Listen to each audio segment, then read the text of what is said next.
People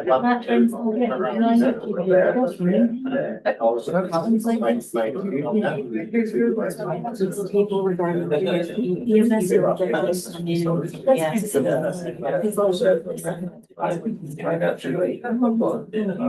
Is it going now? It was like, I know It's good. Okay, folks, we're gonna get started here with vendor claims.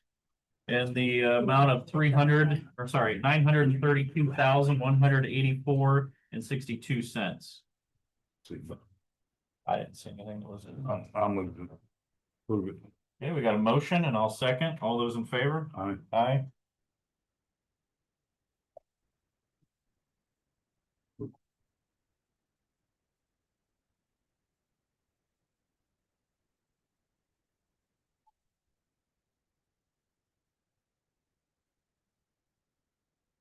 Right, pay period ending 5/23/2026 for a total of $344,527.92. So moved. Motion from Donnie, I'll second. All those in favor? Aye. Aye.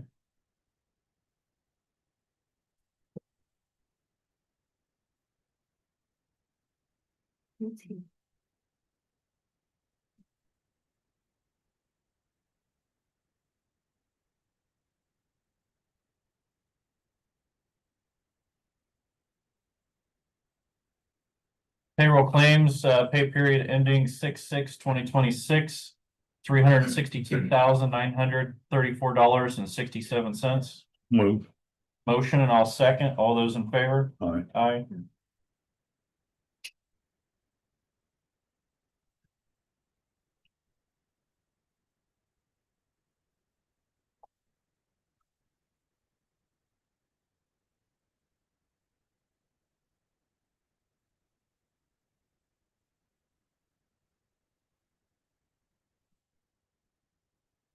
Okay, we have the minutes from the May 18th meeting. Okay, Teresa listened, because Teresa's the one who did those minutes, because I was gone to that meeting. She listened to that over and over again, and she said that's what it said. What we approved was then go ahead and give us an estimate on. We didn't approve. They wanted us to like do a contract. We didn't. We did not approve the contract. But we did approve them for, Okay. give us some motion. So we have the minutes from May 18th. So moved. Motion and I'll second. All those in favor? Aye. Aye.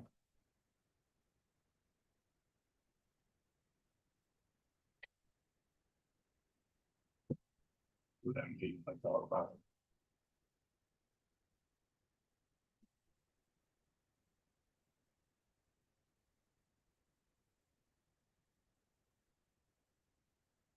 We have the minutes from the June 1st meeting. So moved. Motion and I'll second. All those in favor? Aye. Aye.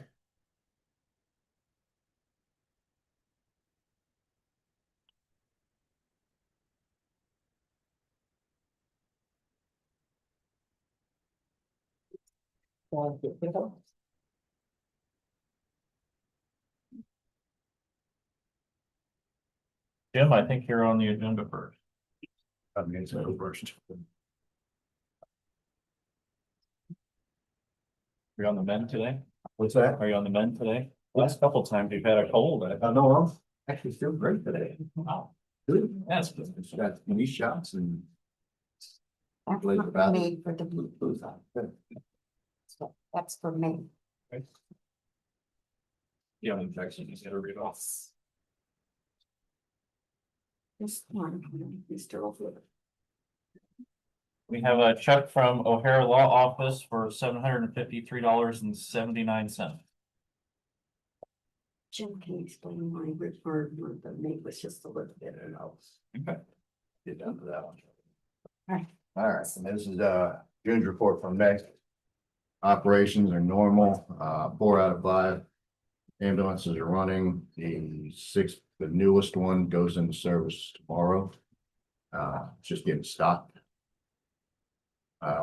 Minimum of 1 ALS staff member at all times. At Medic 3, which is a chase guard. 90% of May staffing, minimum 2 ALS staff ambulances at all times, which was an increase from the month before. which their coverage was 87%, so basically that's 3% increase.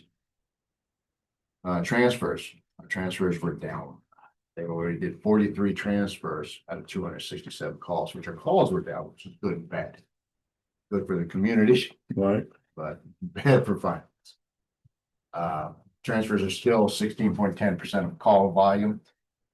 As far as staffing, we have no full-time openings for EMTs. We hired 3 part-time EMTs. 2 part-time applicants came in. They were hired. We had 2 full-time paramedic openings. 1 full-time applicant was offered position and did accept. So we also hired 1 part-time paramedic, which is a great asset. She's one of the Lutheran paramedics. can you go back to the transfer, Jim? Yeah, You said 43 out of 267. Are they not giving them to us, or is that all we could handle? they're not giving them to us. Okay, that's what I want. We started branching out Okay, again. that's all. You can go Yeah. ahead. Training, last training was trauma care. It's lifelike scenario, which actually everybody participated in. I mean, it was real blood, big parts. It was pretty intense. Actually, it looked like a scene from a trauma. Everybody did great. No injuries since last year. Everything is up to date, current mileages, locations of the ambulances. Said, I did tell you about the new one service, or hopefully. And it goes to Grove Town, okay, and that one comes back and goes into reserve, and the rusted one that we use as a street backup goes to the office. Thanks. My car is actually going into the shop this week because either it's got a wiper cam or got bad valves. So while I'm gone, it's not. They say you're going anyhow. I'm going anyway, which is just a reminder, I'm on vacation as of after the council meeting tonight. So 30th. Boo. Sorry. Medic 1, or Judson, the only thing it needs is a new flag rope. Actually, I gotta take the tower up with it.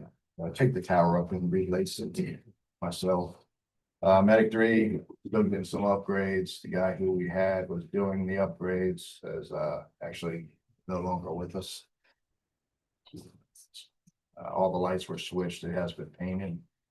I gotta go over and re-patch the hinges to a door that pulled through today. Medic 5, no changes from our regular report. Summary of the ambulance that we have in service currently in 2023 and 2025 and 2026 and another 2026 getting ready to hold out. We have 2 service units, old ones, 84, which is the one we're gonna hold for the remount. And old 514, it was sold in the auction, that was paid for and picked up. Grants, second MIH grant, they finally got back to me, it was denied. I just applied for multiple FEMA grants. Now I'm working with Rural Health Transformation. We were picked to be the only ambulance service provider in Northwest Indiana that is capable of pushing the MIH program out. Nice. And the chance of us getting this grant is very little because it's dispersed over the next 5 years, $1.1 million.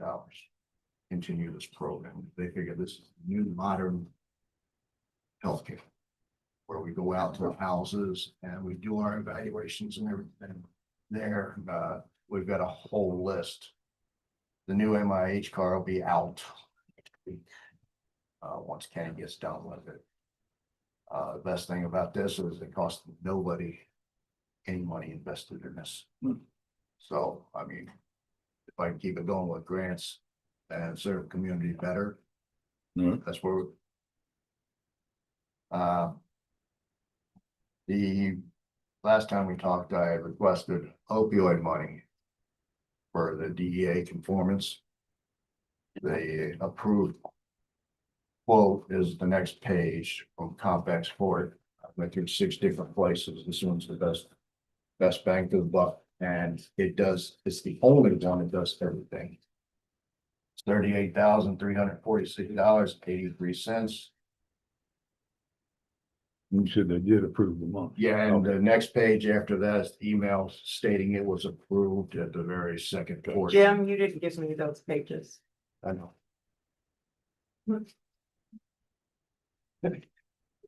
I'll give you mine when I was. So you have mine when you're done. Yeah. So it was approved. I just need you to approve it, because that's coming out of the restricted opioid funds. That's exactly what it was approved for, the DEA confirmation.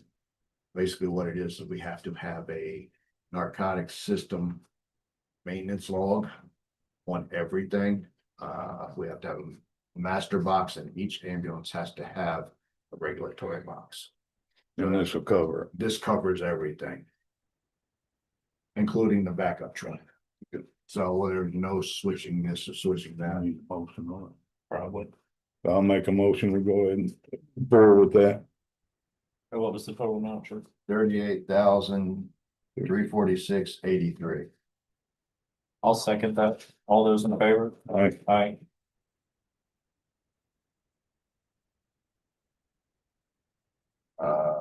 Next thing I have is. My printer's been fixed once, twice, the screen's hard to push again. I have the money in my budget. Thank you, You have- Donnie. You have 2 different quotes here. Kemp's, who does it. Found me a used one for $3,500. It's a color printer. Same upgraded model that we have, but it's new, it's off lease with low meter, be clean. There ain't warranty or anything on it for you. No, but we carry with them a service plan any longer this month. Normally that's $15,916. So for $3,500, covered under the leak maintenance program. That's just an outright purchase. We can finance it, but it looks like we're gonna pay a lot in finance charges. I'd rather just, since I have the money in the budget today, it right out. John, didn't you just go through this recently? We did with Cap, just that. Is that a similar deal as to what you guys worked out? Yeah, we paid 4,000 for the printer, and then it's 700 a year for the service contract. Was your printer new? No, it was off lease, like, Okay. I didn't mission for that one. The second option I had was 5,000 now, 5,000. I'll make a motion, you move forward with the $3,500 print. I'll second that. All those in favor? Aye. Aye. Now, last thing I have is apparently nowadays I have to ask for permission to use the donation funds, which were earmarked for training and equipment. This is $3,550. It's a skid unit designed just for EMS to go in the back of the Polaris. It's removable. Has all the bottle holders, seats, security features, so if we have to go off-road to get somebody. We have the cot stretcher mount right on the Polaris. And that's just coming out of your donation. Coming out of donation. I'll make a motion, we do that. Are we allowing to do that? For the 3,550. Yeah, $3,550 that donations. Yep. I'll second that. All those in favor? Aye. Aye. Sorry. Need me to sign this? Yes, please. You still need council approval too. Yeah, I know. That's why I'm on the council tonight. Okay.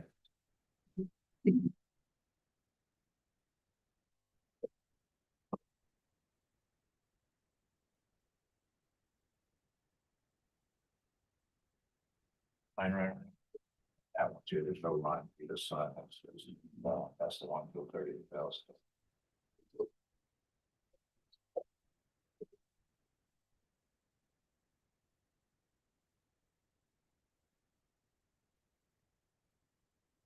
Have any questions for me? I don't. No, sir. Thanks, Jim. Thank you. And this is the most time I've spent up here until the next 15 minutes. There you go. Mike, you, maybe just sit tight for just a second. Most of the folks here for the lane issue, Yes. Yeah. Okay. You gave me that. You wanna do a motion to change, Yeah, I'll make a motion, we. move that up? Move that up and move Mikey down. Yeah. I second that. All those in favor? Aye. Aye. Okay, Mikey, we just shifted everything down one here. Okay, so we have a Jacob. That's that who's on Zoom here. Yes, sir. Okay. You have concerns about the fire access to the Bass Lake? Yes, sir. So I'm Dr. James Garupa. I've been a member of this community since 2004. My parents used to come to the lake since 1995. They went to a campground there, and they fell in love with the lake. And we've been there ever since. We share memories there every weekend, hang out there. And the reason I bring that up is that's similar to everyone in the room today. We kind of share these memories, for the past, couple decades, and some families have been there for up to like 100 years. So I'm kind of here to talk about how important this is to it is to us, and kind of the issues that will be brought forth if this access is to be removed from us. So first, I want to talk about a meeting from 2012, a Starke County Commissioners meeting. I'm just going to quote what was said during that meeting. Attorney Lucas commented on the agreement, and it covered up the majority of issues that were brought up during the meeting. He suggested that rules were to be posted called the Shusky Road Access Rules. Bass Lake Fire Chief at the time, Les Jens, inquired as to the location and the concerns of the county property lines. Attorney Lucas advised at that time, in this area, even though it's a valuable piece of real estate, it is a county road and should be treated the same as every other county road.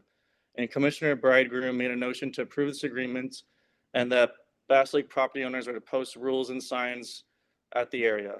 The motion was seconded by Commissioner Davis and posed with all ayes. He advised that we contact the highway superintendent and fire chief to post a sign in the correct location, and then radio station covered the meeting and showed that when the motion was approved unanimously, the room rang with a loud applause, and that the residents and attendants were to place the pier for years, and there was no problem since. So the reason I bring that up is because nothing's changed in the location. Nothing has, honestly happened since that motion is brought forth till this issue came with the new neighbors purchasing their home recently. So that kind of shows, I feel like, in a community of our stature that, we need this fire access, and that it brings us all together as a community, and it's a good thing for us. And more importantly, unlike a bigger city, the area in Bass Lake doesn't have any fire hydrants. And this kind of poses a big issue because whenever there's a fire in the area, there's nothing the firefighters can do to, put out the flames. And then in the case of an emergency, something tragic can occur. Some people might be thinking, like, how often could a fire possibly occur in that area? Well, to prove it, my parents' home was had a fire in it in 2004, and the water they used to put the fire out was that very same water from that lake access. And in fact, our neighbors who are trying to close down lake access also had their home set on fire previously with the previous owners, and they also used the same water from the lake to prevent the spread of the flames. So the reason I bring that up is that I heard at a previous meeting one of the commissioners mentioned to put up a private gate to prevent, the rest of the community from entering.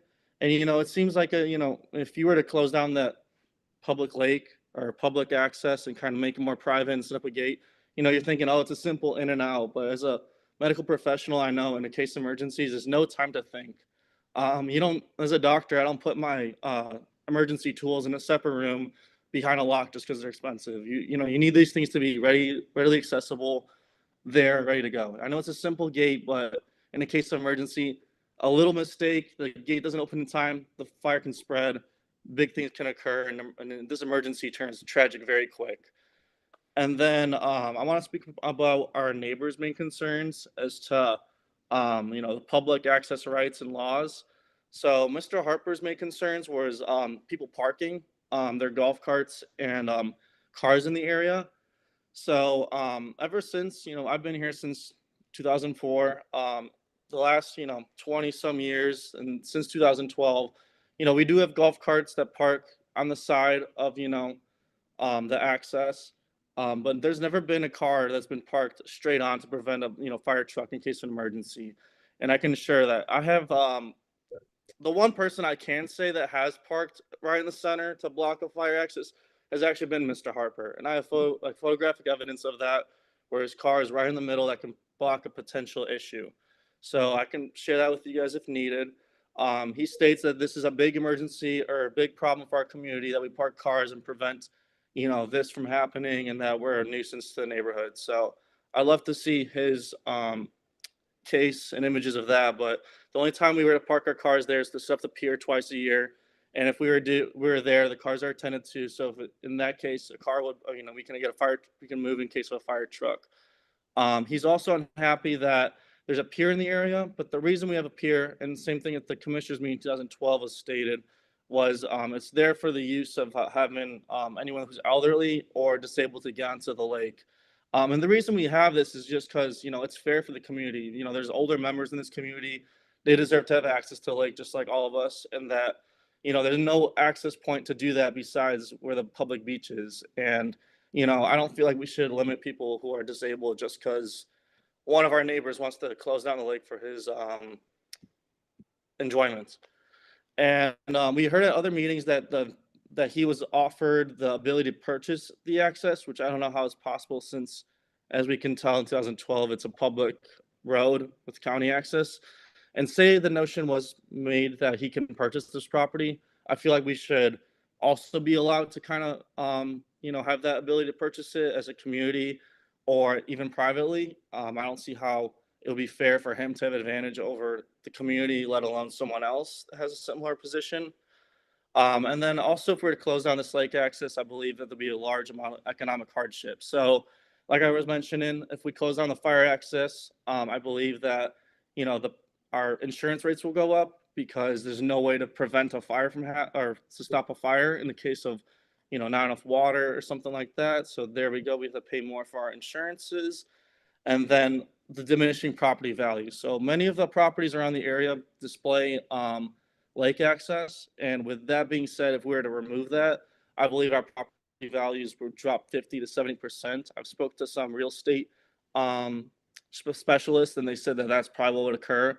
And, knowing we're not the most economically wealthy area, that would, ruin a lot of people's plans on retirement or their financial plans. And this will happen overnight just for one family.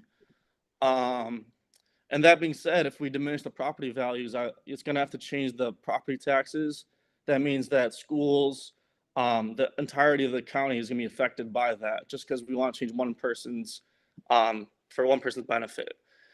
And, that's like the campground, the park, the RV camps, all would change just because of this one guy. And it's kind of funny because he kind of, helped out on the beach, and he's kind of someone who's a member of our community too, Mr. Harper. And I thought, he'd want something that's for the benefit of Bass Lake.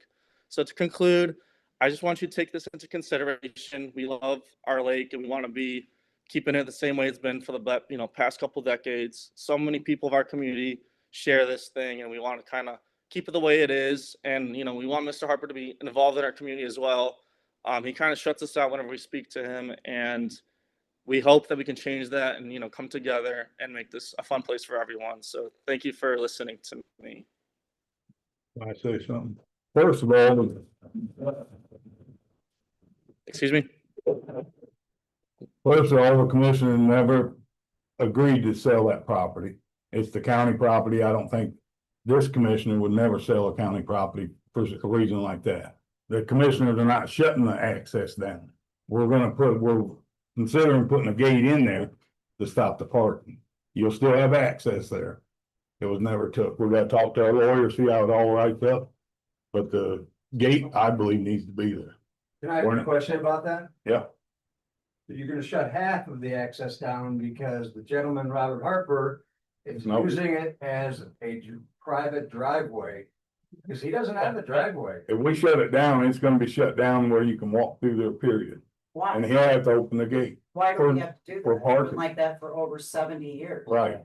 Wait, For so one guy? he can open the gate? Hmm. Can everyone open the gate? So There's two houses are using that as a private public driveway, let me back up and it's a here. fire lane. Right now, it's just discussion. Now, I have a question. How many people here want it to stay open the way that it is? All of us. Okay. So that seems pretty overwhelming that we're gonna have to find a. One guy compromise. gets how many? He's brand new, we've been paying How 10. many people are gonna pay the ticket when the police officer tickets you? Yeah. How about we say no parking and see what happens? Yeah, But and if they park, we call the police. That's Never, right. never had to. there again, so now you're taking away some, emergency because the police gotta go with them, police. Yeah, you know, I mean, I've been, my family has owned our house since 1931. On the corner of Shusky and 10, the yellow and white house. I've always been here. We took over the house 25 years ago. And I was at the hearing in 2004. I was at the hearing in 2012. It's the same thing over and over again. If I see, I'm right there at the corner. If I see a car parked down there, usually on the side of the pink house across the way there, we call the police. That's what I say, so They now, don't come back again. And that was because there was complaints about parties down there and beer cans. It was not any of us, it was people from town. And when they put up those no parking signs, it stopped it. And it's walking, we posted, I'm sure you guys all have it. We have our Shusky Road access rules. Do you have those? no, I said I'd have to have the lawyer look into it. Do you have your copy? I do not You know. want me to read these off? It's not many. I don't know how many we Well, got. This is what we go by. No pier will be placed 10 foot from the adjoining property lines. The pier will not be put in before May 15th and removed by October 15th. No boats or short stations will be placed within 50 foot of the shoreline. No boats will be tied up to the pier, but the occasional drop off or pickup of a senior citizen or handicapped is permitted. All boats and shore stations will also respect the setbacks of 10 foot from each adjoining property line and will not exceed 350 feet from the shoreline. All boats and stations will be in a single file facing east and west up the middle of the access, not to hamper the access to the piers and the neighbors to the east and west of the road. All the boats have augers, they're augered front and back. I'm not talking about nothing on the left. Okay, so and we've never had a problem. This is the third time this has come up. You know, and we're good neighbors, and I'll tell you what, the house that this gentleman purchased. There was a fire there and it was off season and lightning hit that house and it burnt till somebody in the morning noticed it. We were out there, I didn't even notice it, and they came and they put it out, his very house that, and. You know, I mean, and he pumped it from the lake. I know that we have water pumps, I guess you call it, you know, but I've seen fires out here where they're paying. Like, you know, it was that one would fill up and go back to the fire and they're like a tag team. So these fire accesses, even if there are pumping, whatever they call them, you know. That's why I say we was never gonna shut it down. There, even if there was a gate there, the fire department and the police department. Down there with the gate. The fight, the. You mind? truck. Speaking up, They back up, they throw their hoses in. Well, we would have to, it would be a wide gate if it would happen and a padlock that all emergency vehicles have key to. I am the assistant chief of that. Okay, thank you, but no. But we have no plans, no. I mean, 19. How's he get to his house? He uses it as his driveway. you have to open the gate. You never even Access and not. We all knew he was using that access as his driveway. We all knew that. We Yeah. never said anything. We're good neighbors, you know? And the lady that purchased that greenhouse in front of it, actually, she could, if she had to, and why would we want her to? Put a driveway in, because she's got property that goes all the way out to 10. For that matter, she could drive on the grass out to 10. He can't do anything, and we all know that. And this is to benefit him. I'm sorry that he wasn't informed, if that's the truth, that he has to have a driveway. I mean, I'm sorry, but none of us, all these years, ever said a word about that. Okay, kind of getting on topic here. I've got a Joan, a Kevin and a Patrick kind of all on the agenda. I'm assuming are they here? Yes. You are, Kevin, go ahead. My name's Kevin Kilroy. I've been a part of this community for the last 5 summers. I had a speech for it, but I lost it in the melee of coming here. I just want to say that a privatization of a public access street, public access emergency, I mean, that you just said you'd give him the key to the gate. What about us as a community? I believe part of being a taxpayer is that I know they laid gravel down with tax money. Recently to appease him is what I understood. So that is taking money away back from us, whoever shell money out for part of our taxes here. I don't understand how that can flow over to now he gets to privatize it. Cause that's exactly what I'm hearing. He gets to put up a gate, post, he gets the key and 911 gets a key. Am I correct? Is that what I'm hearing? That's a It's not concept. nothing positive yet, like Mike said, this is all discussion. That's the discussion. Yeah. And one person gets to obliterate everybody else's dreams. Right. So you get 40, 60 families out there who enjoy the lake. That's their only means to the lake, unless we want to go to the beach or the other side of the lake. It's walking distance for us. You see all the elderly in the room. That's how they get to the lake. They all live on Lombardi, Shusky, Grant. And that is our main access to the lake.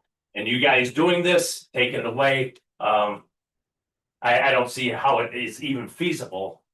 To blow away through the other taxpayers just to appease one man. That's my spill.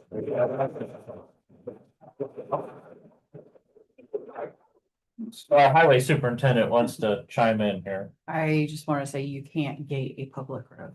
Thank you. And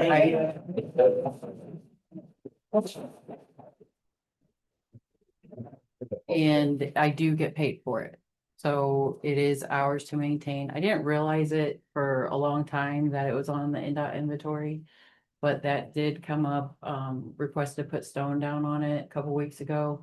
And I looked in the NDOT inventory and we do get paid for it, so I will start maintaining it, but I apologize, I didn't know it was on our inventory for the longest of time. Well, it was fine until he started backhoeing stuff. Right. He had a backhoe out there, digging stuff up, and then he says, my property's money. Well, no shit. He goes like this. Right. I've got a Joan also on the agenda. Oh, Joanna, sorry. Yes, I kind of prepared something, so I'm just gonna read. You're welcome to come up here to the chair if you Gone want. over. Microphone, once. Okay. My name is Joanna and I'm here to speak about the Shusky Road Lake access that has recently been challenged. My family and I have been coming to this lake for over 20 years. Over that time, we've built strong relationships and friendships with many of the neighbors in this community. This is not just a place we visit, it is a place we respect, maintain, and care about. I want to address several statements that have been made in prior meetings and provide important context based on what has actually occurred. At the October 6th meeting, the neighboring property owner stated that people are taking advantage of an unmonitored situation and that he would monitor it if he could. He also said he felt uncomfortable, claiming that people stare at him and described himself as a pretty nice guy. But over Memorial Day weekend, the reality was the exact opposite. While many of us were setting up the pier as we have been doing yearly, he took it upon himself to monitor everything and everyone by recording and taking photos of everyone present, including adults, teenagers, and children. That behavior did not create safety. It created intimidation. It directly contradicts his claim of being the one made uncomfortable. He also pushed the idea that this road should be converted to emergency access only, stating that people parking there prevent vehicles from getting through and that the use should be, quote, aligned to its intended purpose. We agree that this is a fire access. This has never been disputed. What is being disputed is the accuracy of his claims. There has been no pattern of blocking emergency access. When we use this area, we are mindful, we park responsibly, and we ensure the road remains passable. And to be very clear, on the rare occasion that anyone attempted to park a vehicle there, we personally told them they were not allowed to and made sure they moved. We have actively helped enforce the very rules he claims are being ignored. In fact, over Memorial Day weekend, he called the police on me and my friends for parking a golf cart on the side of the road. We were not blocking access, and the police confirmed that what we were doing was allowed as long as the carts were not unattended, which they were not. The following day, however, he parked his own truck and trailer in a way that blocked the entire road and then left the property. So the concern being presented to you is not consistent with the behavior being demonstrated. I also want to address an additional issue. In the same weekend, he made discriminatory and hateful remarks towards our parents, calling them unintelligent because of their accents. Our parents came to this country, many in their twenties, learned a new language, and worked hard to build lives here. They deserve respect, not hostility. Despite these experiences, we continue to treat this access point responsibly. We clean up after ourselves, and we, along with other neighbors, have been maintaining the grass and the surrounding area. We contribute to this space, we do not take advantage of it. This access point has been used peacefully and responsibly for way over 20 years. It serves not only as a place for recreation, but also as a designated fire access, which is critical to the safety of the entire neighborhood. We as a community fully agree and must maintain accessible for emergencies, but there has been no evidence that responsible community use has ever prevented that. We are simply asking to continue using this access point as it has been used for decades, respectfully, safely, and as a part of a community that values one another. If this access is restricted, it won't be because of history of misuse. It will be because one voice was prioritized over an entire community. Thank you for your time and consideration.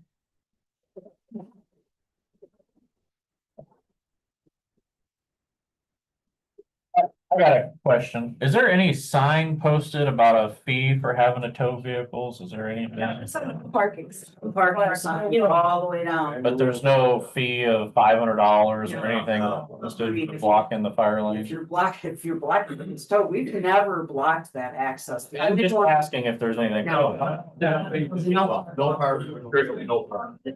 We respect it, there is no fee because the only people that will park there is the gentleman gets to uses it as his driveway. Or someone that does not live in the area, right? We all, someone that's coming from, the city, from Knox or whatever, but we have never had a problem. No.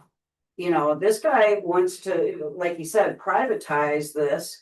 You put gravel down from him. I watched the meeting, you told me you put a gate up for him. And, you can't do that. I mean, this guy's been here for how long? We've been paying taxes for how many years? Look at all the people here. I mean, we've been there for 30 years. Is there a?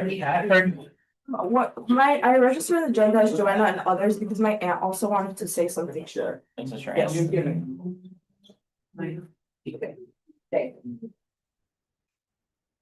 Yes. So my name is Małgorzata Czarowicki. I'm sorry, I didn't You catch said that. that really fast. Małgorzata Czarowicki, my name. Could you spell that for me? You can do it after you're done. Yeah. You go ahead and don't say it. Okay, so we all here bought our homes with the lake access 30, 40, 50 years ago, 2 months ago. And homes are listed now with access, like I have a couple of printouts for the homes that were like sold in the last 2 years. They are all with lake access. So it's like, if the lake access is taken away, like somebody previously said, the value will go down a lot. We have been coming for all these years, making new friends and memories. We were using this fire access for years and always respect the purpose of this road. Always making sure it's not blocked and accessible in case of an emergency. In the last commissioners meeting, you proposed to put the gate to block the access. Are you going to do this to all fire lines around the lake? Because it's multiple of them? Because it would be like discrimination against us, our community, if you do it only to one access. Yeah. Do you really want to do that? Who would be responsible if there is a fire and the fire truck would not be able to access the water? And who is Bob Harper to prioritize his privacy over community? He should think twice before he bought the property if he doesn't like to be around people. He offended my friend because she speaks with accent. Yes, we do have accent, but we respect other people. We respect Schuski Road rules. We pay taxes and we bring money to this county. We buy gas, we buy groceries. So county, a lot of people come from Illinois. We spend a lot of money here for years. You want to stop this? we really want to continue to do this, but we need the access. So we would greatly appreciate if you don't change this.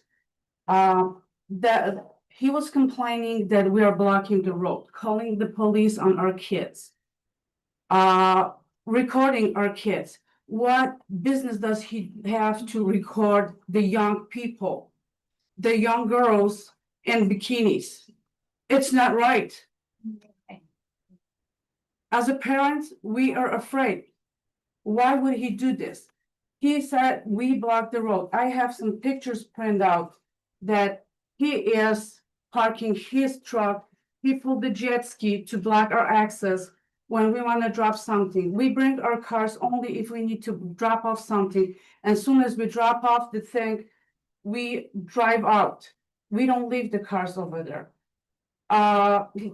He complained that the road is a mud hole. County kind of fixed the road, but only to the point where he accessed his road. So you can see in the picture, the gravel goes only like about to his driveway where he accessed, and past this, it's just a mud hole. It's even bigger mud hole now than it was before.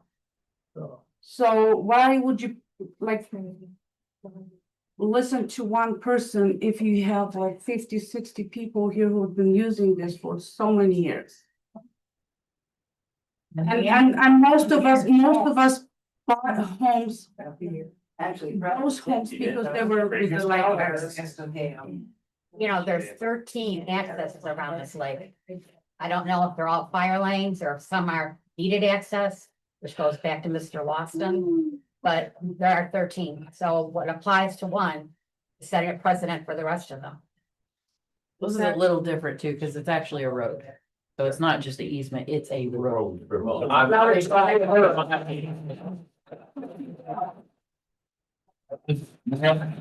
name is Patrick. Yes. You got your name for. Is there Patrick? Sorry. Okay, go ahead, sir. This is white noise, but I think you guys get the gist. Most of us are multi-generational owners. A 20-year veteran of the Chicago Fire Department. I actually believe this man should be thanking me because I'm the one that called 911 when his house caught on fire, leaving early for the firehouse back in the city that morning. And I stayed there to see the emergency vehicles arrive, and I saw their operation. We do the same thing. Drive our trucks down, back our pumpers up, scrap from the lake. That's what we did. We never blocked this access with our vehicles ever. We bring our vehicles down there, bring my elderly parents, handicapped people on our block, and then we drive off. And the only ones who've been parking there is the man that's starting all this again. Whether it's in 2003, again in 2014, or 2012, my bad. And I just urge you guys to reconsider putting a gate there. You're gonna hurt a lot of families, property values, and a lot of multi-generational owners. I caught my first fish. My daughter caught first fish where I caught my first fish. I mean, that is really cool. And I like my grandkids to catch their first fish off that pier. So I urge you guys to reconsider putting the gate up. Thanks.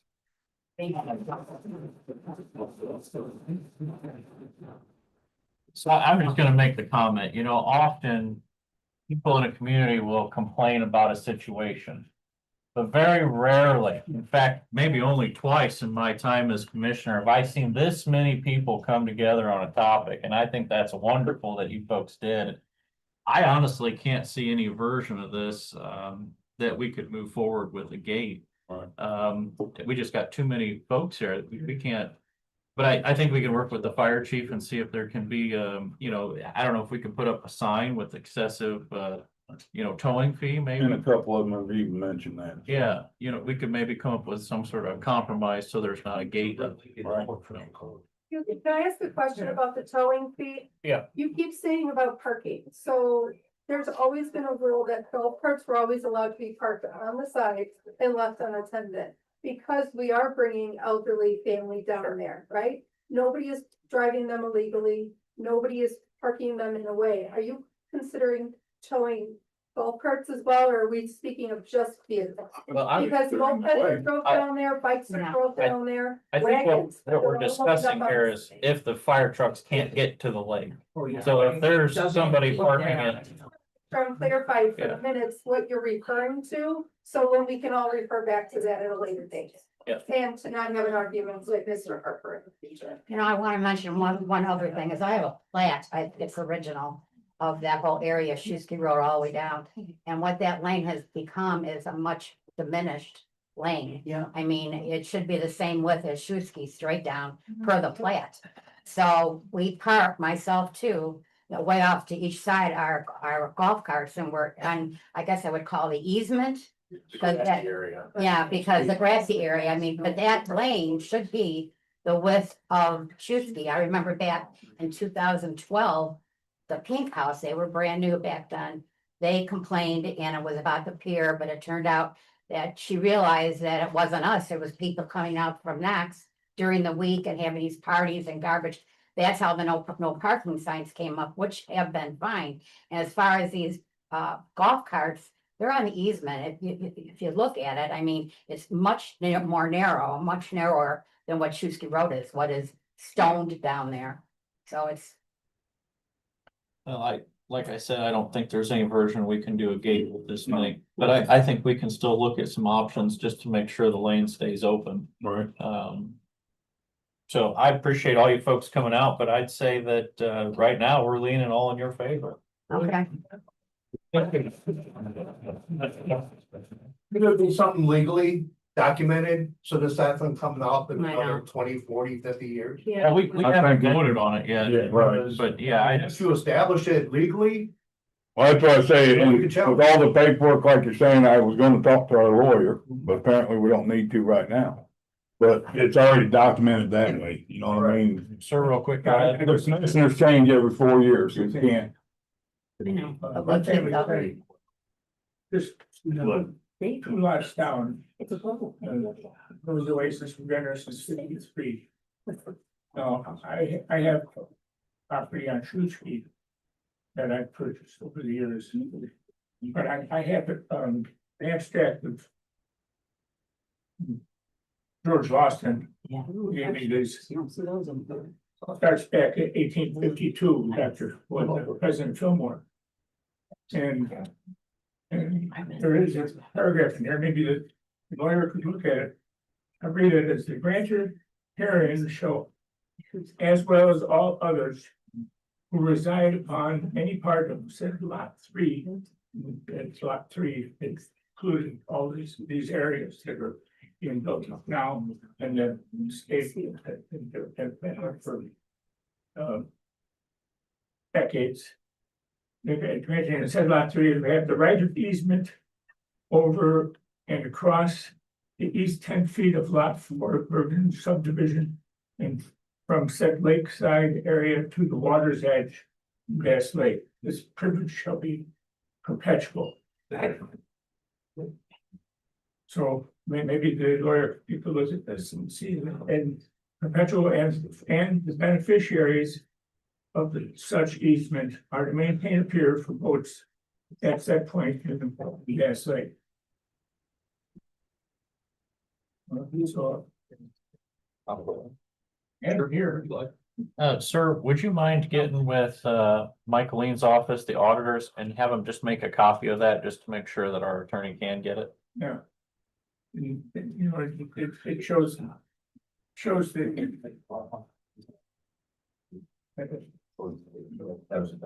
I do have something on topic, on Shusky Road, on topic Would of you this, call Teresa, and see if she'll issue come, with so you the don't have to walk up there? and you guys had the culvert replaced. That was last year, and they said they were gonna come out and put asphalt back down, well, it's still gravel. Right, because we haven't got to it yet. Okay, I just wanted to make sure, and when you guys, if you guys do come down to asphalt it, you might wanna talk to the people at the south end again. So we have a way out, because when you guys started the culvert project, no one was told. And that morning, I go to leave my house, I can't get through. So I gotta go ask neighbors to get around their road. So, you know, if you're gonna do something like that on a dead end street, you might wanna alert people before. We did go to every house, but some didn't. I'll argue that one.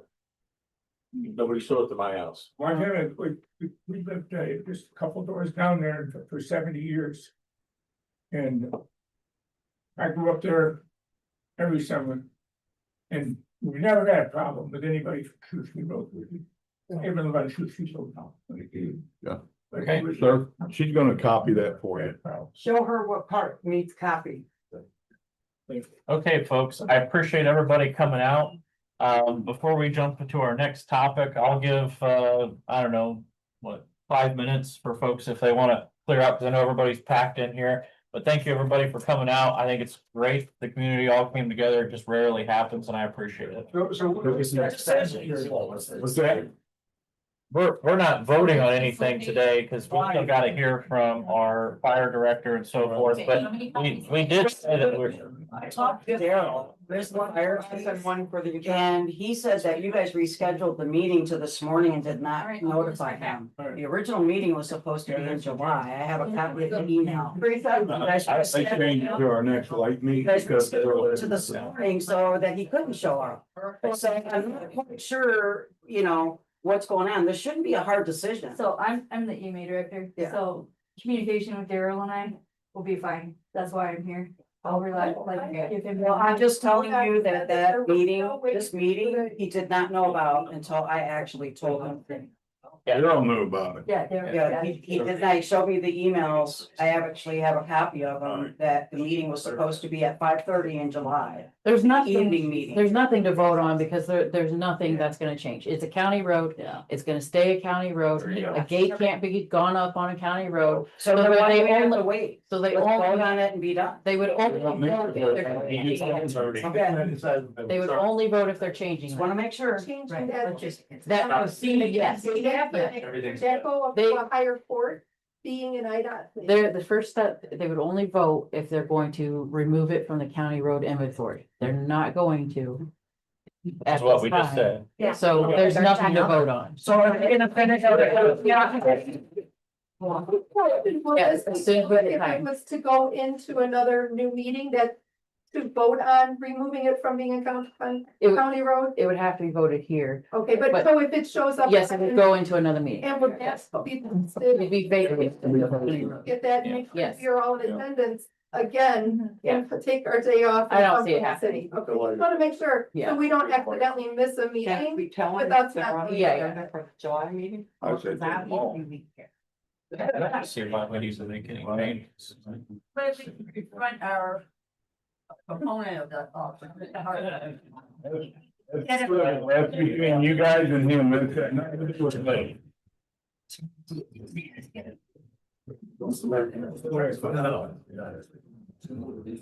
And she's getting chat. There's surveys. Oh, no.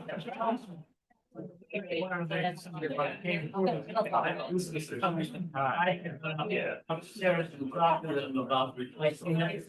They said they were going. Thank you guys.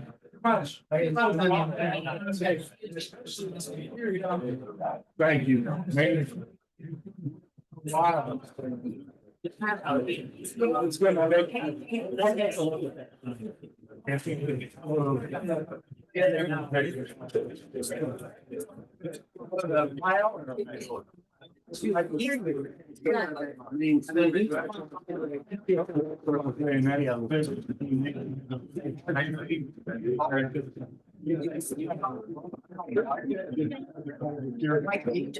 Are you acquainted by?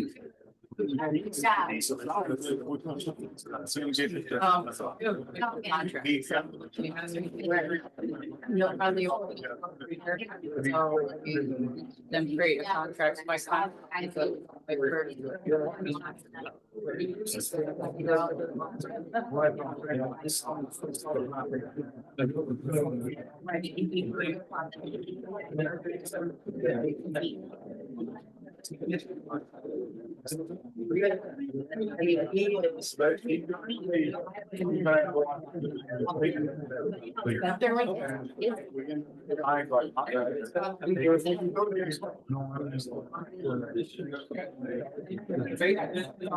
Yeah. And I understand that. And so we're out and told me that, so, you know, but then I am the somebody.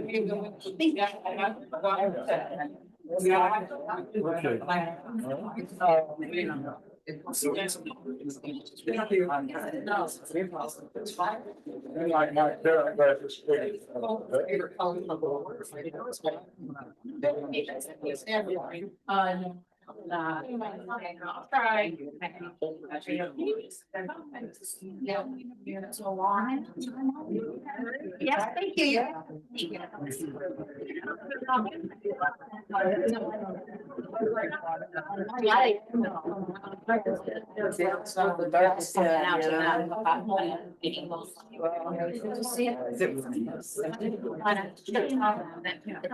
Agenda to get out.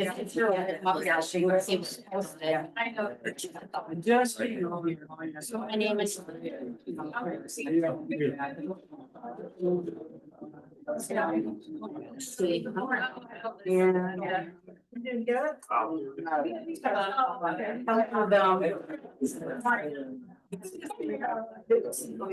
Remember, I clocked out, so I'm not working.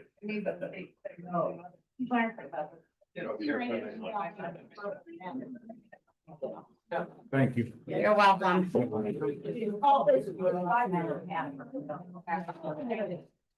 I tried to join the land. They're not really involved in that yet. Why, Mr. Bidley? Justin. How do you like? Good, I can see now that everybody's good out. Like they keep. It's the quiet meeting here. Well. Okay. We're not here to any official. So. Well. Am I allowed to come now, or did you, or is there something else? He does payroll, so we'll be okay. Right, are you allowed to come? I want to make sure I was just hearing. I didn't know if anything else was on.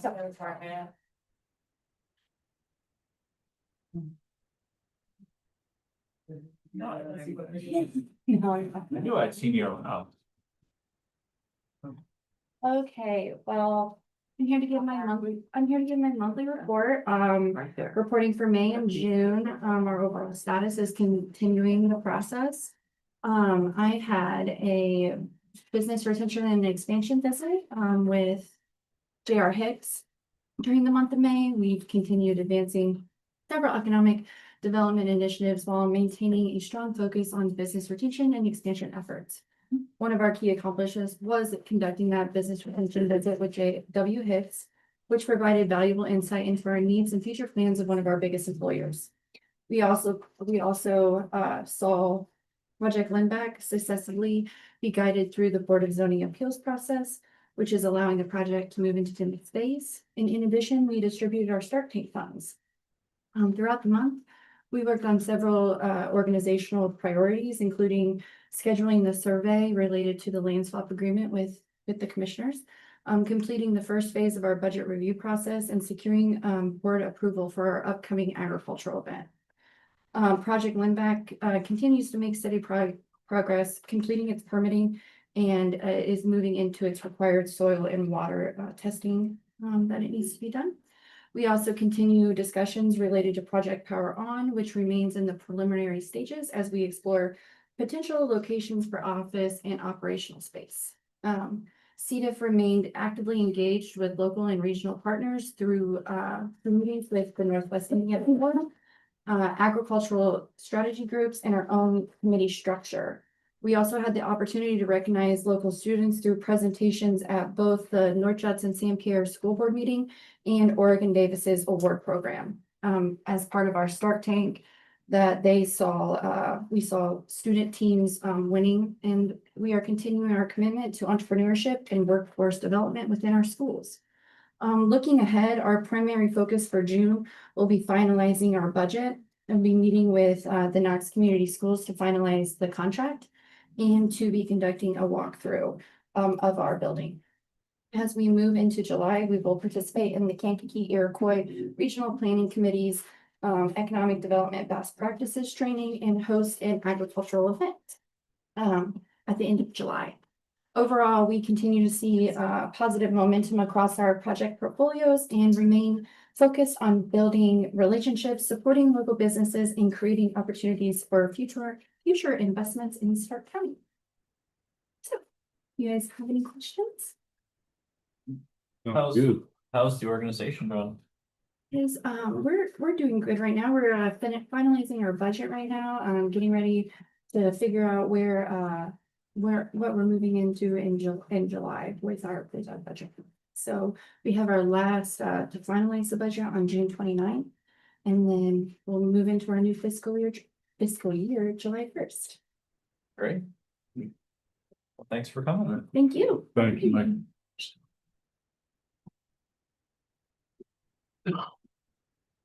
Megan? Yes.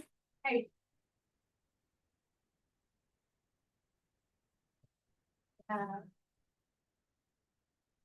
If you don't mind. Maybe. Someone's here.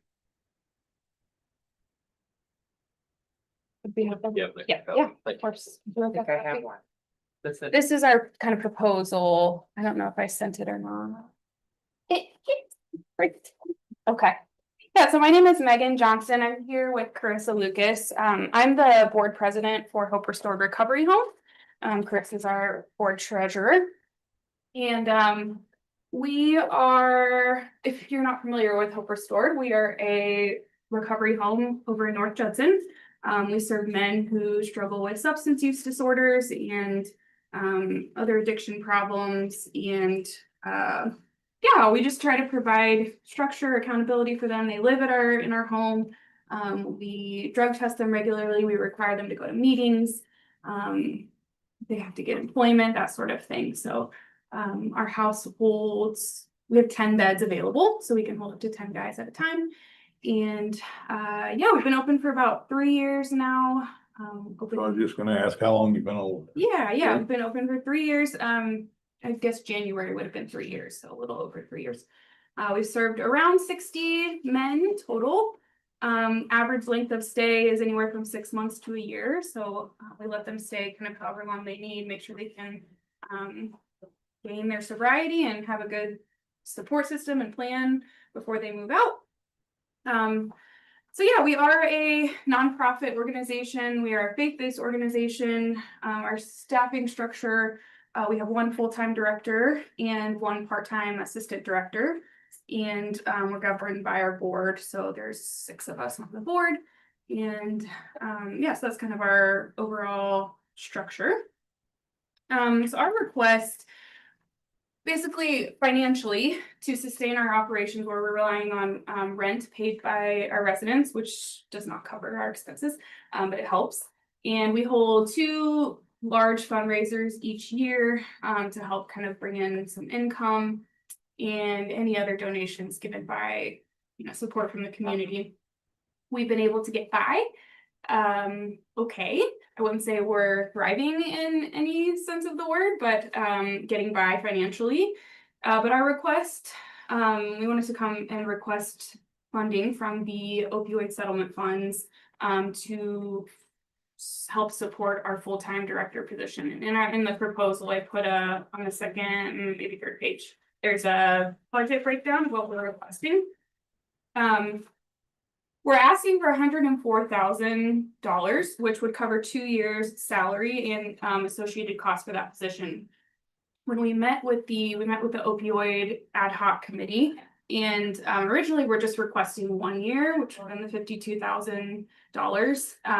And the committee actually suggested that we ask for 2 years, and that money would really, it would cover, like I said, 2 years expenses for our director, and would really allow us to kind of gain a foundation financially for us to build on. So when you went to the board, open board, Yeah. what did they say about you said you asked them for 50? We asked them for 52,000 initially, and they were all on board with it. And they said, would it be helpful to have 2 years of that salary covered? They asked you that? They did. Yeah. I would be okay on it, but I don't know the funding. It'd have to be approved by their board. And I don't know what kind of funding they have. And does our council have to? Yeah, we're on the agenda You for the guys- council tonight. You are on their agenda? We are, yeah. I'm almost tempted to kind of do this backwards and send it to council first.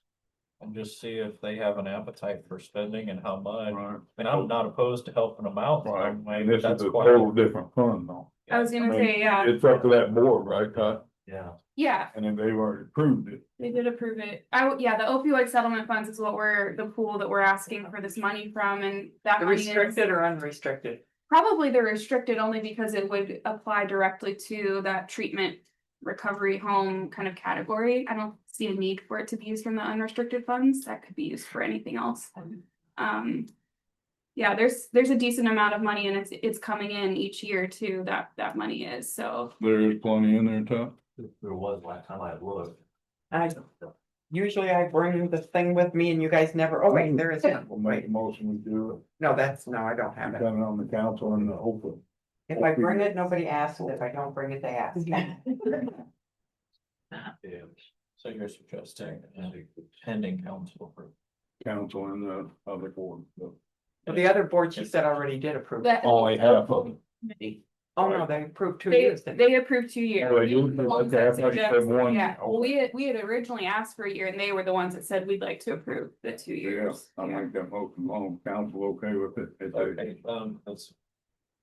Michaeline, did you hear everything that? A pending council approval. And I'll second that.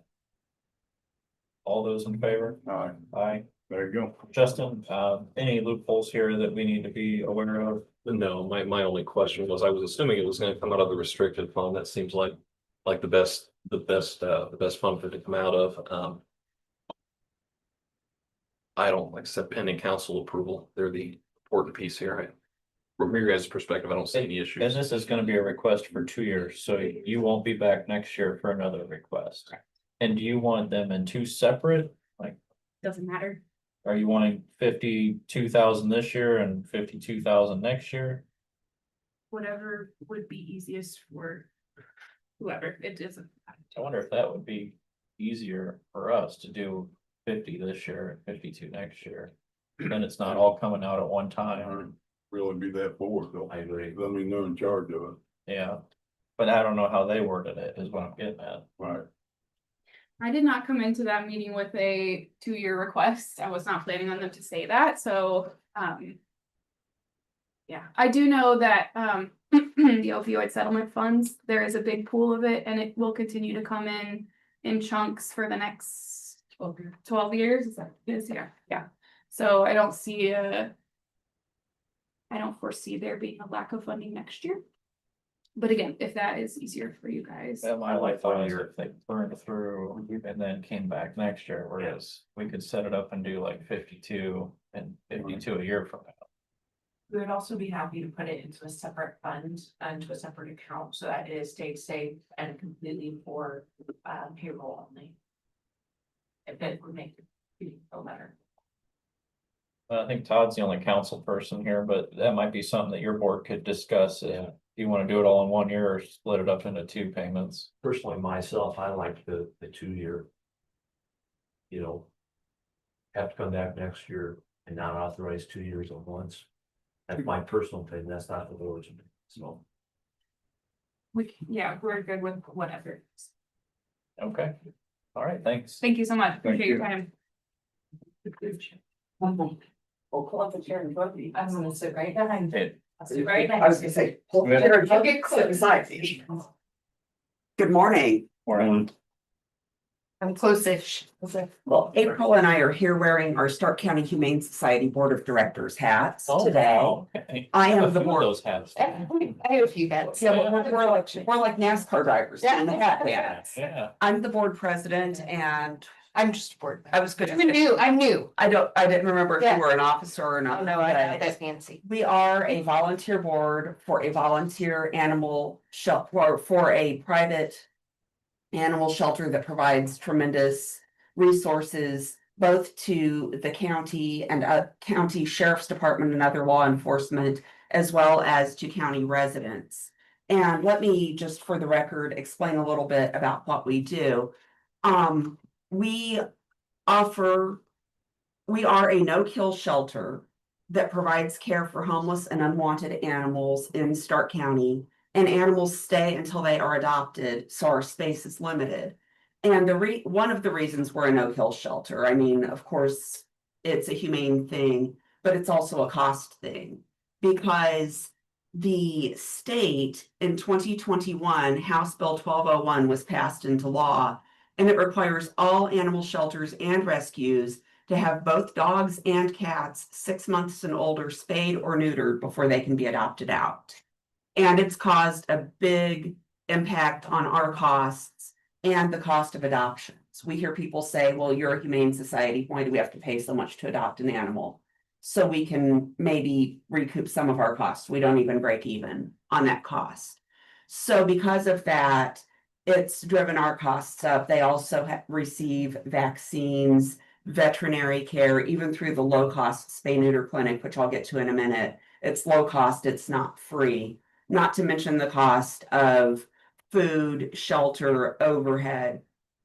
We also offer on a monthly basis to residents of Stark and surrounding counties a low-cost spay neuter transport. They pick up and drop off at the shelter, and that helps people receive low-cost veterinary care and control the unwanted animal population.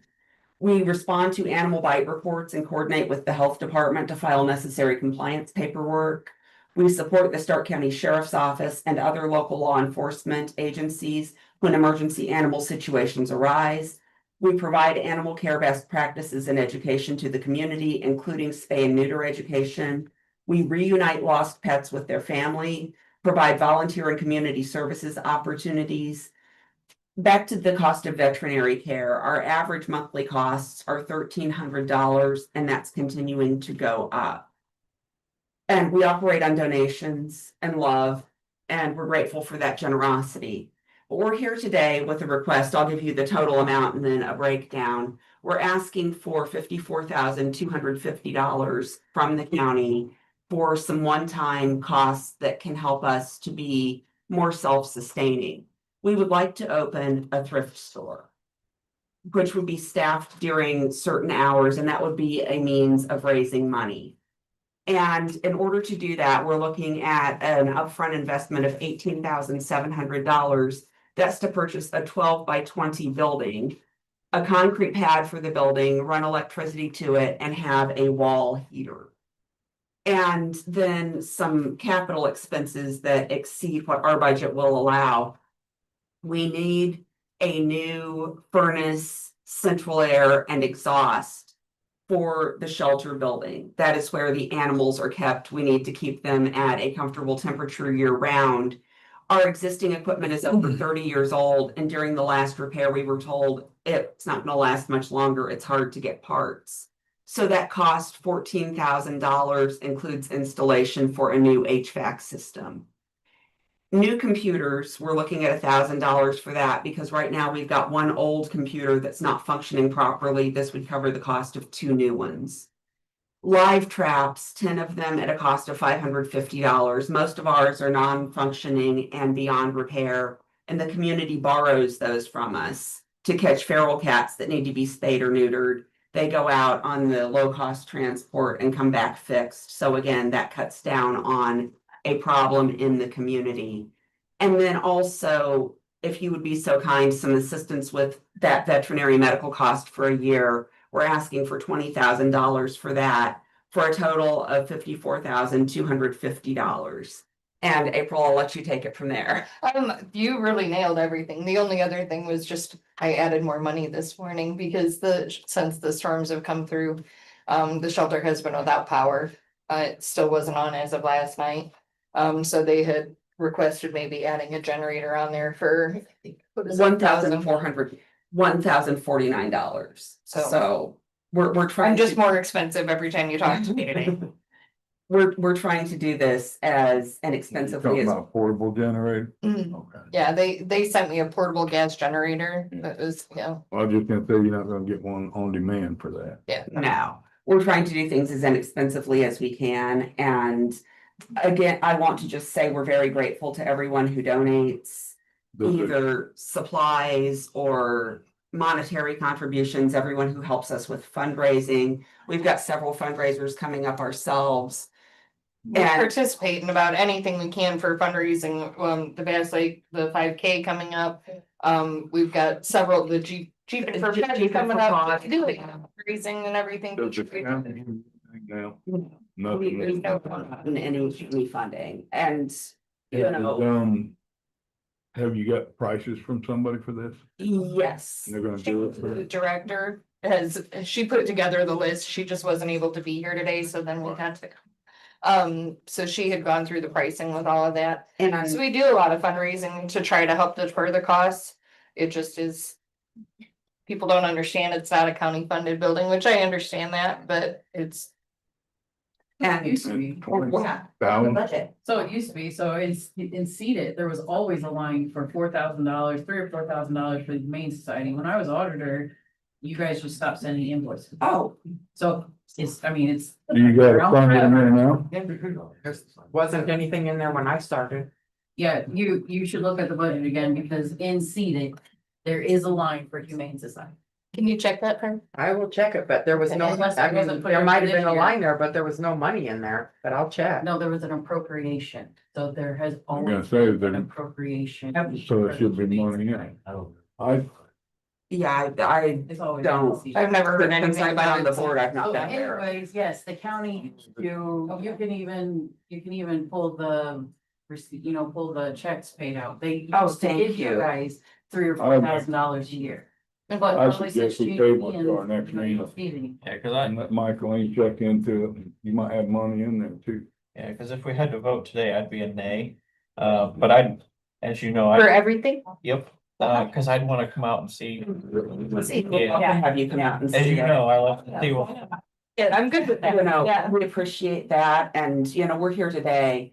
I mean, if you wanted to vote and approve it today, we wouldn't turn you down, but, just here to present the You can just say yes. information, let you digest this. Yeah. By Yeah. all means, Schedule for our first July meeting. Cause that'll give me time to get. by all means, come out and take a look and see what we do, see what we have. And we would love to be as self-sustaining as possible, and this would really help us, like I said, with some big capital one-time costs. So every year you're gonna need 20 grand for the vet though? I can't answer that. Okay. I'm too new to be able to answer that. I mean, I've just been the Just- person that runs in the door and throws down dog food, cause I've been out. A lot of that cost, we're able to cover through our fundraising, and then we get some money back from the adoption fees. But if an animal comes in, they get their vet care and they're adopted out immediately, we don't have as much overhead attached to that animal as the ones that stay for a long time. So it's really a moving target. If the county would be so kind as to consider, even as Rachel had said, a $4,000 a year draw from Seeded, that would help us. Anything and everything helps. So for today, I'll make a motion, we table it till. Sure. But things like the HVAC and the computers and the live traps and the generator, and of course, getting the thrift store up and going, that's going to help offset some of that cost long term.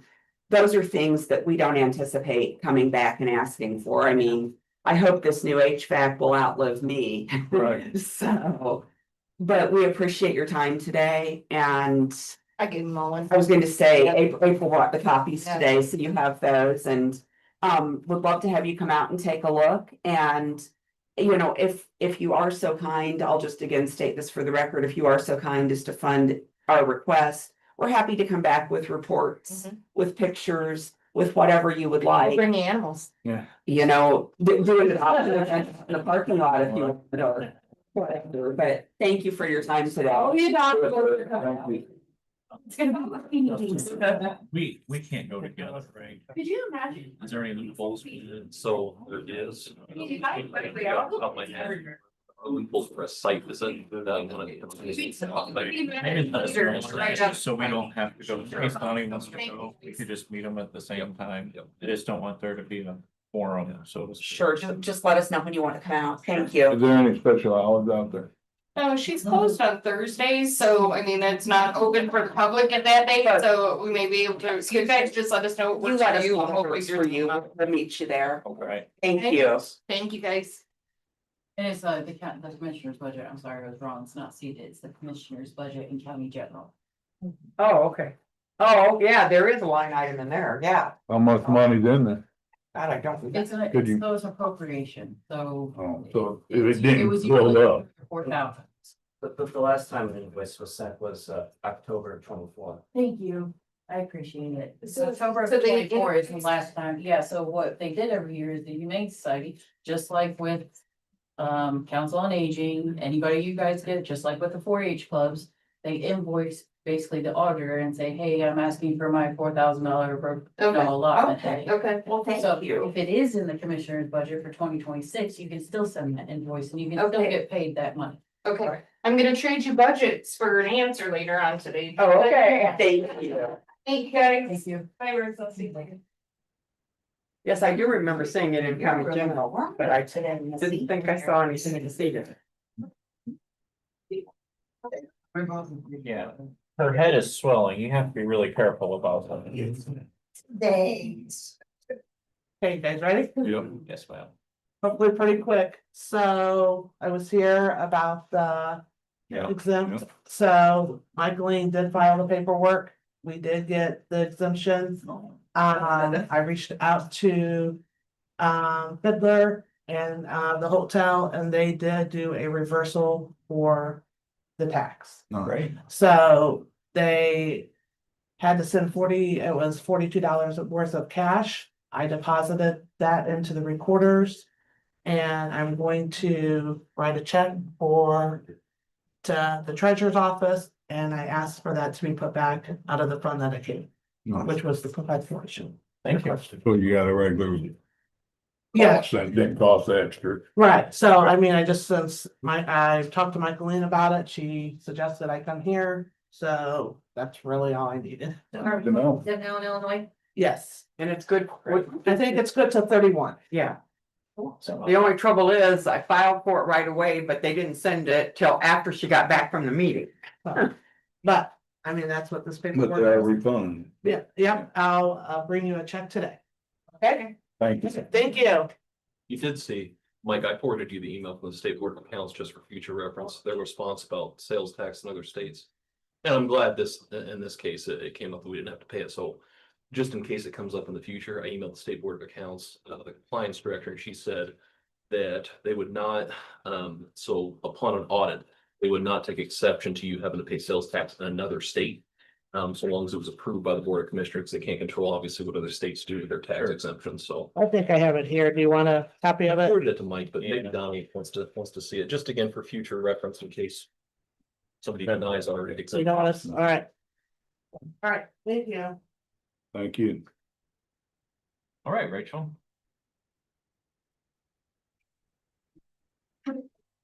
She doesn't need encouragement. What do you want to talk about first? Okay, I'll go. You can talk about my road being shut down this morning with a bunch of tar on it. It's gonna be a beautiful road by Friday. That is what I can tell you. It's gonna be beautiful. We are making Starke County beautiful again. So I just came up with that. it's already ground. They ground it last week. Yeah, they got done middle last week, Okay. so they're paving this week. And- Pretty sure they're paving 900 South first. So the sealer they're using, Mhm. they told me is brand new to them. This is the first job they've used it on. Nice, So, well, I guess we're gonna get to be the guinea pig on it. interesting. They didn't even know how to get trucks over it to, guess it sticks to the tires so bad. They were trying to figure it out. Well, it is gonna be fixed within a few days. It's a good thing. After 900, heard that, right? Yeah, after 900. Oh. See, I live closer to 900, so that's what 900, I'm just. Actually, their paver was running when I drove by there. this Okay. morning. Yeah. Yeah, it's Oh, covered in talk to slime, them. yeah, it's Fine. all shut down. I'll have. It's interesting that I know more about what's going on with the roads than you. I got a little busy, Wow. cutting up trees, so you could get here to the meeting today. Yeah, so. Well, let's, just talk about the mixing first. So we're making pug for Mammoth right now. That's the first round that we're making. Since I've been superintendent and my predecessor, they were using asphalt materials. Asphalt materials price per gallon for 8150 is $2.25. Now, as you recall, over the last several years, we've had a lot of problems. A lot of problems. A lot of problems that I don't want to bring up again. Well, those problems continued the first few loads that we did this year. So I said enough. I am not using asphalt materials anymore. Even if you won't, or the council won't approve this price increase, I'm not making puck. I'm not dealing with the bleeding off and the emulsion going everywhere in the yard and in the ditch and just like all the problems that we had. Bitmat for 8150 is $3.56 a gallon. So couple reasons for that. We didn't put in our order with Bitmat in the winter, so they couldn't buy the oil at a cheaper price and stockpile it. They're buying the material on demand, which as gas prices, everything's gone up, oil prices have gone up. For the entire about 20 miles of pug that I need, it's about $300,000 more. Really? Yes. So for the amount of gallons that we need, just took the gallons times the increase. Now, I already made the decision to make Mammoth last week, so chop about $100,000 off on that because I actually used asphalt materials for about the first 12 loads of Mammoth.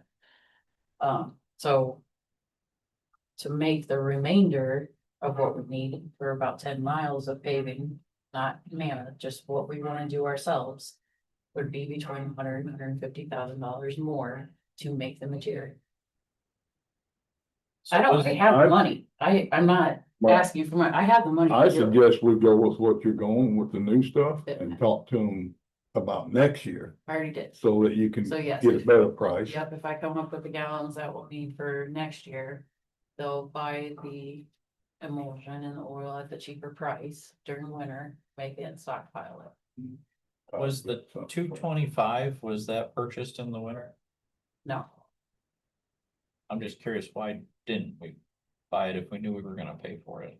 well, asphalt materials never, Bitmat is one that explained that to me. Why, they do stockpile. I don't even know if asphalt materials stockpiled it in the winter. But that, 218 was our price before. Now that's the going price, that's. I'm glad I didn't contract with asphalt materials for the tonnage this year. Thank you. You're done. Sir, I have a question.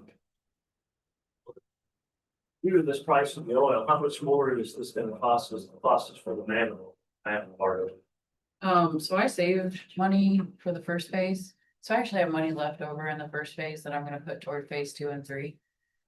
So not much. But it is gonna cost us more money. It's gonna cost taxpayers more money. It's gonna cost the Mammoth grant. It's not costing any more.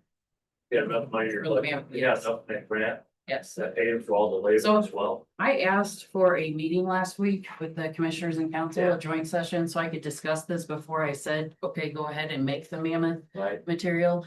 Only 3 people responded to that. responded. You responded to that, but no, you guys didn't have a meeting for me, so I made the executive decision to make the Mammoth. Yeah, that's fine. But did the cost of the Mammoth cost taxpayers more money? That's my question. No, Did. because I saved money in phase All 1. all the labor is coming out of that grant too then, right? No, the labor is ours to pay The county, because so it is costing the county money then for that Mammoth pay. the labor is ours to pay, and that's why Mammoth paid $200,000 Should have paid all of it. towards that. That $200,000 covers my labor. It's not it's through the grant and through Mammoth. It's not costing Starke County taxpayers any money. That's all I wanna know. Starke County gas taxpayers Yeah. any money Yeah, I to know do gas these tax. roads. All right, I just wanted to make sure. Even for your lake, not costing them. No, because they paid That's $200,000. I'm saying, I just wanna make sure it's on the record. The money was there even for the labor. So, go ahead. What else you So want to discuss? I suggest we go let her move forward with it. But, well, she said she's already talked to him, but get a plan for next year. Even our truck fuel would get cheaper if we, book it ahead of time. Well, we did that last year. We Right. bought co-op. Well, that's what I'm saying, so for her oil for this. And I talked to co-op just recently and they have advised us not to lock in anything right now. Yeah. Cause they think the price is gonna keep trending Right. down. I just use that for example. Yeah, so we're definitely not at the bottom of the market. Right. From what I gather. So backing up here, so Mammoth is done. You've got all of your phone. We still have 2 more days to mix. But it's all in process. Yes, it's all in process. And then you had intended on 10 more miles. Yes. And that 10 miles is gonna cost approximately 100. to 150,000 more. Okay, And you got the money in your book. I have the cash in my budget. I need the council and you to approve the additional appropriation to use that cash. are we gonna sacrifice something else? No, because this money is 1173. It can only go towards paving, chip sealing, crack sealing. And for the record, I'm not sure you really explained it. What's the community getting for the extra funds? What do you mean? How's the material better? Well, from what we've laid already with it, Matt, it has laid better, but I don't know, because we have to lay it and then we'll have to see the future of it. The what I'm getting is no drama anymore with the bleeding. Yeah. Rachel, did you switch oil or just companies? Just companies. Okay. It's still Still 8150. Yes. And there's more behind stuff with asphalt materials, but I'll talk to you later about it. Rachel, can I ask a quick question? No, Yeah. I'm already done. Well, you're over your 5-minute talking threshold. Go ahead. When you say additional appropriation, are you talking about a published additional appropriation or just an It because will it's have over to your be spending published, threshold? yes, Okay. so it's over the appropriation that is currently allotted. Okay, I didn't know if it was because it was above the $5,000 spending. No, it's just because it's going over my current appropriation. So we're gonna do the Mammoth. Would it make any sense to not do the 10 miles this year? And try to get a better price over the winter and plan for a better paving year next year? So. I really hate doing that, 'cause so many of our roads just need it so bad, so why don't we compromise? Why don't I do whatever my appropriation can allot, whether it's 4 miles, 5 miles? And then. Still do a little bit of what we wanted to do. I like that. There's so many roads, like especially the blown out roads that we've had this spring. There's so many bad roads that need it so bad. Well, could you take some of your resources for paving and maybe do wedging? On some additional spots to fix some of those, just to get us by for a little bit of time? Yeah. Cause that's more labor I'll give you a intensive little than more material. area. Or gonna put like, if a 1 mile really does need it, lay it at a wedge inch and not a paving inch. That holds up also. Yeah, 1025 is holding up pretty Yeah. good. That we wedged that just to get by last year. And that's 600, whatever. Yeah, It's a way yeah. it's holding up. So could we pick maybe like 5 or 6 miles that are critical? Pave them this year? And then have your paving crew focus on some wedging throughout the county to get us by, and then you wouldn't spend any more money? Yes, I mean. Do we know if we definitely know the oil price is gonna get better someday? Well, it is, I mean, it's dropping now, they're anticipating it to continue to drop. And you said you already mentioned to them that you want something extra. Oh, yeah, I'm gonna be I'll be telling them how many gallons I want next year and then. I really hope they'll give us a better price. Do you know anybody at Bimat? I used to. No, cause it would really help, trying to, Let me see if one guy I know still works there, good friend of mine. cause that's a I lot know, more. I It's a know. lot more. And then maybe find out when the best time to lock that price in is. Yes, yep, October, November. Okay. Yep. Absolutely. So October, November, now do we need to pay or just obligated? to No, pay? it's just saying like a contract, Yeah. I will buy so many gallons. So many gallons. Yeah. I would say we definitely need to accommodate that for next year. Right. Well, I like what Shannon let her do what she can, what money she got. Yeah, Holding off the whole thing would be awful for them. well, we're already middle of June. Right. He's got Mammoth to get done. Right. We've got these CCMG projects, Speaking of that, I already have 4 miles of the 9.7 miles done at Mammoth, which is great. which is Yeah, good. real good. Yeah. How about chip and seal this year? How's that Oh, look? so, glad you mentioned it, Mike. Let's talk about chip seal operations. So, I really, Todd, if you could come out to the garage and check out the chip seal machine, that would be great too, because I don't want to chip seal with it. I'll be with you right here. The screen, what? I said I'll leave it with you when you leave. Perfect. I'm sure after he looks at it, I have much faith that he will say, there's no way you can chip seal with this machine. So, a couple options. We can buy a chip seal machine, which they're about $400,000. I have the money to pay for that. I can pay for it out of 1173. Or we pay somebody to help us with chip seal. I mean, we would still use our distributor truck. We would do the trucking. They would just basically use their chip spreader. That's gonna be about $40,000 for as many miles we chip seal every year. About 60, 70. It'd be worth that, just for this year at least. Well, okay, so central paving, chip seals. Do you know anybody else that chip seals? How about Marshall County? Milestone does, but. It's Do it. like. Other counties are just as busy as we are, and it's really hard for them to come down and do all of our chip sealing. Could we rent their machine? Good. Yeah, it's a great idea, Mike. Maybe. Rent the machine. How about Jason about that? I can mention it anyway. That would be great. Mention it. So I gotta be honest, the last chip and seal job that we had didn't work out to.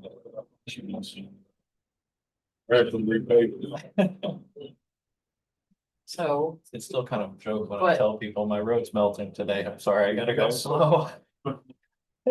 but in the future, we need to think about this.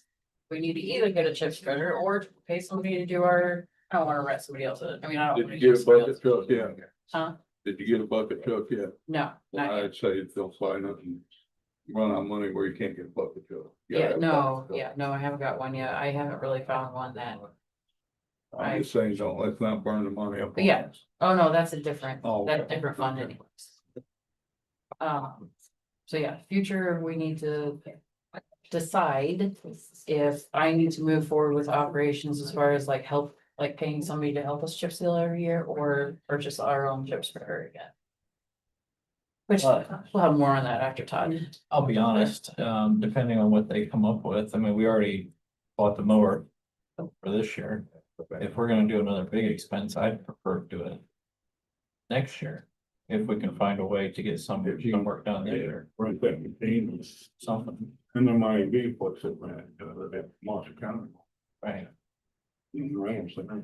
Yeah, I know Marshall County is really big into that, they don't do bug, they're doing something else. They're doing reclamation. Yeah, So they basically grind it up, put it back in the machine, add oil to it or emulsion to it, and then lay it back down. so I'm not sure that they're as aggressive with their chip and seal project as they were at one time. We might have some available time. We could get it for a month or something. Perfect. I vote you talk to Jason. Wonderful. I'll call him as soon as I leave. I just don't have time right now. Tell him we gotta bail Rachel out. Oh my gosh. He'd be on it. What else? Revenue shortage. So due to the gas tax suspension, we're gonna, I mean, this is all estimated because they do not tell you. Starke County, you're going to get $30,000 less than your MVH and LRS revenue because of the gas tax suspension. It's just a waiting game, and when we start getting less money, that's what. That will actually know how much less our draw will be each month. It's estimated right now about 25% less a month, which is around $75,000 for us. Okay. So, yes, that is gonna put a damper on a lot of things. Yeah. I don't know why I put this, oh, CCMG, so. The extension of total road would cost a total of $75,000. The $30,000 figure that I had in my head earlier when we spoke was if they were using extra tonnage. It's $75,000 for a separate tonnage and milling and everything. So that's your decision. And that's for what? But that, go ahead. So we didn't know this when all this was planned. Marshall County paved Toto Road, which is their 15th road, from 17 to the county line. Yes. In the same time, the same company undercut the bids here because they were doing, we didn't know it, they were doing that job. Right. So they are doing from 23 to 1150. So between 23 and State Road 17, there's now gonna be like a third of a mile or so Quarter mile. right in the middle that It's not done. it's not gonna be paved. So the discussion is, does that make any sense? Right. And you probably got money for that. Well, it'd come out of bituminous, so I'd have That to, hurt you. well, I'd have to see. No, I mean, financially, no, because that fund has enough money. But it would, the only thing that would really hurt is how many miles of our own paving we're doing this year. And if we're gonna cut back anyways, because you don't wanna spend the money on the oil prices on the AE 150, then I might be able to put 75,000 of bituminous toward that. I think we should, just like you said, it'd be kind of crazy to do the whole road and not have that section. Well, my only thought is that little section was probably the best section of the whole stretch. Yeah. But in 5 years, that little stretch is gonna seem like it's falling apart, Yep. and then you're gonna have still 2 new roads on each side of it. Big dip there. So I don't think we would be able to get them to do it for 75,000 to come back for a separate project. Right. But they will do it now since they're in the area. Sounds like they will. So they doing, are they matching the unit prices you have on the other job? On CCMG? Pretty much. Yeah, because it's only 425 tons. He said it was 680. It's a third of a mile. Oh. Should be more than a Like, third. it could be a little more than a Yeah. third, I'm just guessing. The tonnage that he gave me was like 680. So it must be more than a third. Yes, and the milling machine, because we couldn't talk about anything last week, the milling machine's already gone, so they have to, now the cost, yeah, bring it back. You think we have the funds for it? Yeah, I mean, yeah, I got the funds for it, that's not a problem, I got the appropriation for it, yeah. Do you not think so? I mean, don't you think? Yeah, no, I bet you, whatever you want is fine. Make a motion, we move forward with it, let her go ahead and have them. We need to get council approval probably. Yeah, I'll make a motion I to don't do it, as know. long as council approves it. Well, hold on with that motion. I don't know, because I'm not. I mean, I know I have to come to you guys when I purchase equipment and stuff over 10,000, but with that, I don't know how that's. I think just as long as you get it, you gotta come there anyways, right? well, not anymore, we're not doing the, paving, I should come anyways now. whatever. It's fine, it's fine. Send your forms. Yeah. You know, No, this is. No, this is my. So that's my motion. Thank you, that's a good motion, go ahead. I'll second that. All those in favor? Aye. Aye. Perfect. And that was pending council Yes. approval. Now, I will also say that, that EMB crew, Mm-hmm, a lot of times we have not voted because their price was a little higher. The type of work that they're doing out there is not what we typically see. Right. beautiful. Yeah. At least on what they've done on the Marshall County side so far. I mean, they've striped it, they put little gravel along the edge. We're not doing that. I mean, it is just really Your nice. buddy, We're not doing striping either. your buddy might help you out. Yeah, we're gonna be doing the berming and see what high stock traffic has for Yeah. Train. the. Okay, and are we done? Are we moving on? Okay, so the air and heating units at the Starke County Highway Department, they are so old that I can't get parts for them anymore. So the air unit is leaking. But I can't get anything for the air conditioning unit as far as parts wise. So all they're doing is just keep adding Freon. And I'm not gonna continue to keep paying for that. You check the price on What? to fix it. So they can't fix it because it's too But, old. But it's got room to yes, put a new one in. How old is it? 30 years. So this is the price for the air and heat, like for new furnace too. This is just the new air unit. And this is just, this is from McGrath.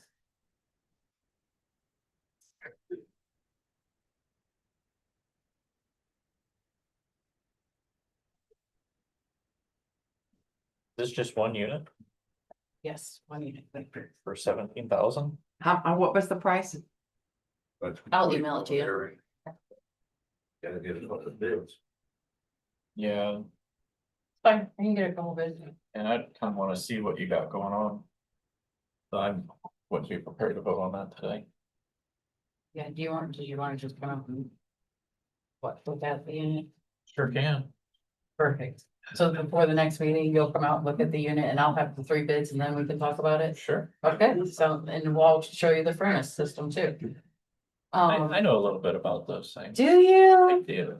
It's the jack of all trades. Well, I did own an HVAC company for 7 years. So Good. I should just know a called little you bit first. about it. I should have just called you first and you could have come out, fixed it all. At the last meeting, there was discussion present regarding take-home vehicles. What would you like to talk about? Well, Charlie's not here today. What, my opinion, what you guys went through this weekend, they need to take. Just because, you know, the storm, they was all, I think if they hadn't took them home, I think it took them 3 or 4 more hours to get where they started. So each driver that I hired in the last 3 years, that's a part of their employment. Or, agreement. Here's your amount per hour and you get a take home vehicle. All these drivers. The response time is gonna be up to an hour and a half longer, so you're gonna have to have the fire departments and the sheriff's departments sit out there and wait for us to get there. It's very dangerous at night. You can't see the trees when you're coming up on them. There's been plenty of vehicles that have bashed into the trees. Each driver lives in a certain area, so the area that they live in is their area that they maintain. So their response time is 15 minutes, 20 minutes. But was there any concerns about, like, why did that even come up? Yes. Being taken out of the vehicle. Fuel was one of the things that was brought up. Oh, Now, I did ask my drivers who all has diesels, is all the vehicles that they take home are diesel. And there's 2 people that own a diesel. Not really sure how fun it would be siphoning out the diesel out of a tandem, but I'm sure it could be done. And also, you should remember that we do have a very exquisite fuel system out there where we run reports every month and Emily goes through all the reports. And if there's something off, like, oh, truck 6, I mean, they've taken 100 gallons every day. I mean, never had that happen, but we can look into it. So they get, that report gives you the time, the date, truck number, employee, and how many gallons that they took of either unleaded or diesel. well, I'm not looking at this from an emotional standpoint, just strictly if this was a business. I would not be in favor of people taking trucks home. For a lot of different reasons, liability, reasons, the cost of these vehicles. And did you happen to get a report together on what counties do allow all their drivers? So it varies throughout the state of Indiana. Some is just a superintendent foreman, some is superintendent signman, mechanic, some's everybody. It's just varies. But I do have Nathan here and, since this topic Nathan is our signman and he wanted to express his opinion. Is it this fellow here? Yeah, this big orange guy. Okay. You want me to say? I don't think he's orange.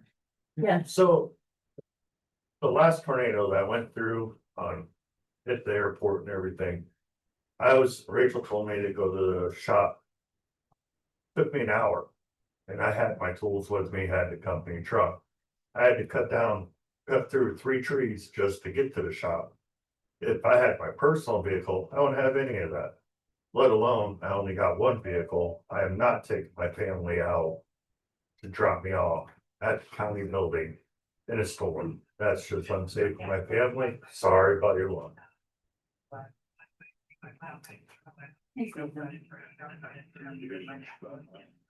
Jim, did you have your hand up or were you stretching? Yeah, I want to say something about that.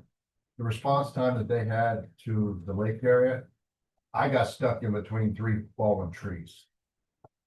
And they were there in 15 minutes. Now, had Nate or one of them been out, we'd still be cleaning up trees off those roads. They worked flawlessly. There were one time. NIPSCO was actually on time, so I mean, they did a marvelous job with their response. Yeah, I'm all for it because it helps us every time we ran 9 calls in 15 minutes. And for me to get stuck either way, that delayed another one going out. They are maybe not labeled as emergency responders, but they're emergency responders. Everything I do, they are labeled emergency responders. They're what we call like your second string, basically, because our EMS and fire obviously is number one. But they're like right there with me. So if you got them, let's say in St. Pierre, and they're driving all the way back here to pick up their truck, then going back to St. Pierre, if we've got problems.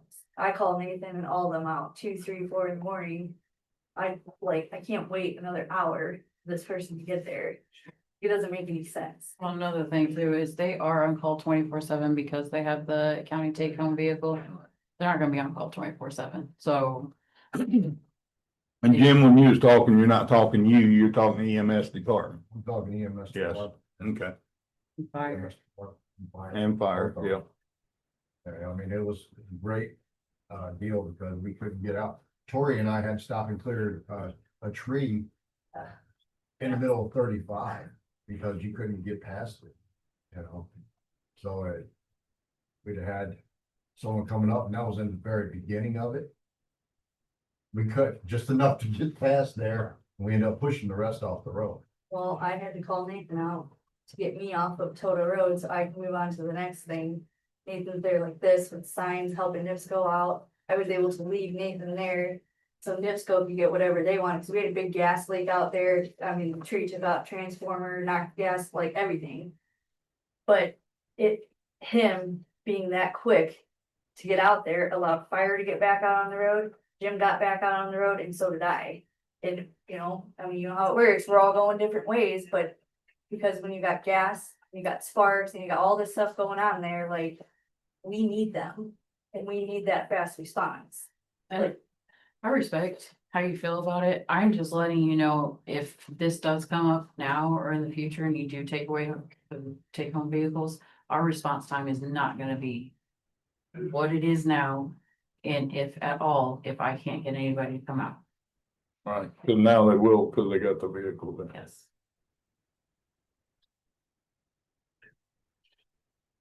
Well, I guess we'll have to bring this up again when Charlie's here, because my opinion hasn't changed. So we'll see what Charlie says and go from there. Yes, sir. I'm just gonna be flat out honest with you. If I don't have that vehicle, I ain't going out. I'm not risking my family to go get that vehicle for this. When I could have had it right there and I could have been down the road to help her. Well, And if know how you somebody feel. dies because of that, then somebody dies because of that. think You you're, guys gotta live with that decision. I think you're gonna run into that problem with a lot of drivers. These are CDL drivers that can go anywhere and get jobs. Yep. We're class A holders. I can get a job tomorrow. And it would be very devastating to lose the crew that we have now. They have helped me so much. Like, I'm so grateful for those guys. Like, I can call Rachel and she says, call this guy. I call those guys and like, boom, they're there. What do you need, Tori? What do you need? What do you need to do? They deal with that with our fire, for EMS. They are valuable, extremely valuable to us. My road, for instance, Thursday night. A big tree laid down, took out driveways, a vehicle, it hit a house, a camper. I mean, you couldn't even get down my driveway, like, we could not get out. I had lines down across the driveway, I've got 3 big trees, here comes the highway doing anything that they could. Just to get us in and out for the night. And then, you know, our neighbors went out and cleaned up a lot of it the next morning, but at least we were able to get in and out. Like, that's, I don't know, what time did I call you, like 4 o'clock in the morning to go out on 400 and 300 out there, like, cause I got fires sitting there, cause we've got transformers down everywhere, so here's Nathan just trying to hit everything that we're calling him to. This is all night long, like, what would we have done without those barricades, without Nathan running, I think it was Nathan and Emily, they were running them all night, like. This is how we prevent people from getting hurt. I've got transformers down, I've got lines down, there was more lines down than we could even like contain. But here was our highway department, just look. Whatever you need, Tori, call us. I had fire calling them, I'm calling them, Jim's getting a hold of them, Rachel's chasing them down, telling them where to go, like. We have a better response than most counties do, and they're a large part of that, and it's because how fast and willing they are able to get out there. And our weather pattern, so the storms that we've had lately, they're so violent. Sure. That it's not like, it wasn't like that 15-20 years ago. Tornado Valley is shifting up to over our area. Right. It's here. Sorry, it's here. Yeah, it's here. Look at this week's forecast, Tuesday and Wednesday, it looks like we're in for it again. What am I gonna do without my highway department? I mean, I'm gonna be honest, like, it's great, I see that coming up, I get with her. And then we talk with Nathan, like, if this happens, let's kind of use our base plan, you know, whatever, like. A lot of counties don't have that, and I'm just gonna be honest, like, it would be very stupid to take that away. Not being rude, it'd be awful. Okay. What else you got? Oh, sir. I have a question. When you guys are cutting these trees and their power lines down, do you have to wait for NIPSCO? Yeah, so I was actually gonna say, because there was a lot of stuff being said about Lombardi over the weekend, so what happens is, before we go out, when a major storm comes in, I wait for dispatch to call. That first call, they put me on text, and then they start texting all the trees down. It's a better way to keep track of it. When we arrive at the scene, if there's any kind of lines whatsoever, we put up barricades and we move on to the next one, because we can't touch it until the utilities clear the lines. Which fire can't be there, so that's where, once again, our highway department comes in. With barricades and lets everybody else move on to the stuff we Yes. can get cleared. Yeah. And then what we do is we monitor it. So for example, Friday when we went home, we had, I think 10-11 roads still closed because we were waiting on utilities.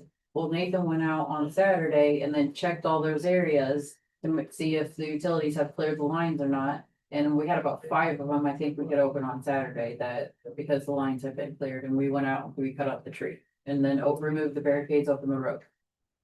Sounds like loyalty and dedication to me. It's major.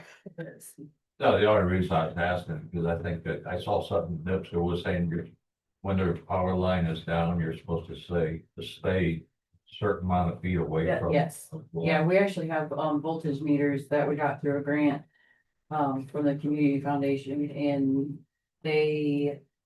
some of the guys wear it that go out more so on tree. I didn't have enough money to get everyone one, but the guys that go out the most, they'll wear it and it beeps and it lights up when they get to, if something's live. Oh, that's good. Yeah. It's on the ground, it's 15 feet on each side. Cause those things are nasty. And that being said, even if it is live or dead power line, if there's a generator running, it can backfeed. Yeah. And so you're better off not touching it until NIPSCO. No, we can't, even if deadlines, we can't touch until they get them back up. This is just showing you, animal control, this is what it was always paid out of, and they have $2,000 in there for this year. For 26? Yep. And they know that now? For what? That's for the Humane Society. Oh. Okay, hold on. I was looking at the wrong report.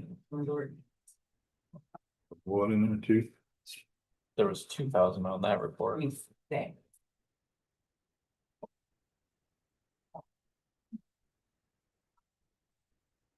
Animal control, it's still 2,000, and for 2026. They know, did you tell them that? I just go and check with Michael. Okay, so they should be good. Yeah, so it's not as much as but something. Still have, like, it could have been used. Right.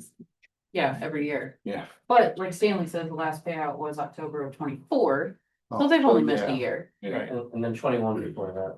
21 before that. Okay, they missed several years. Are you done? Am I Yep. done? Done with you. Okay. Are you done? Amy?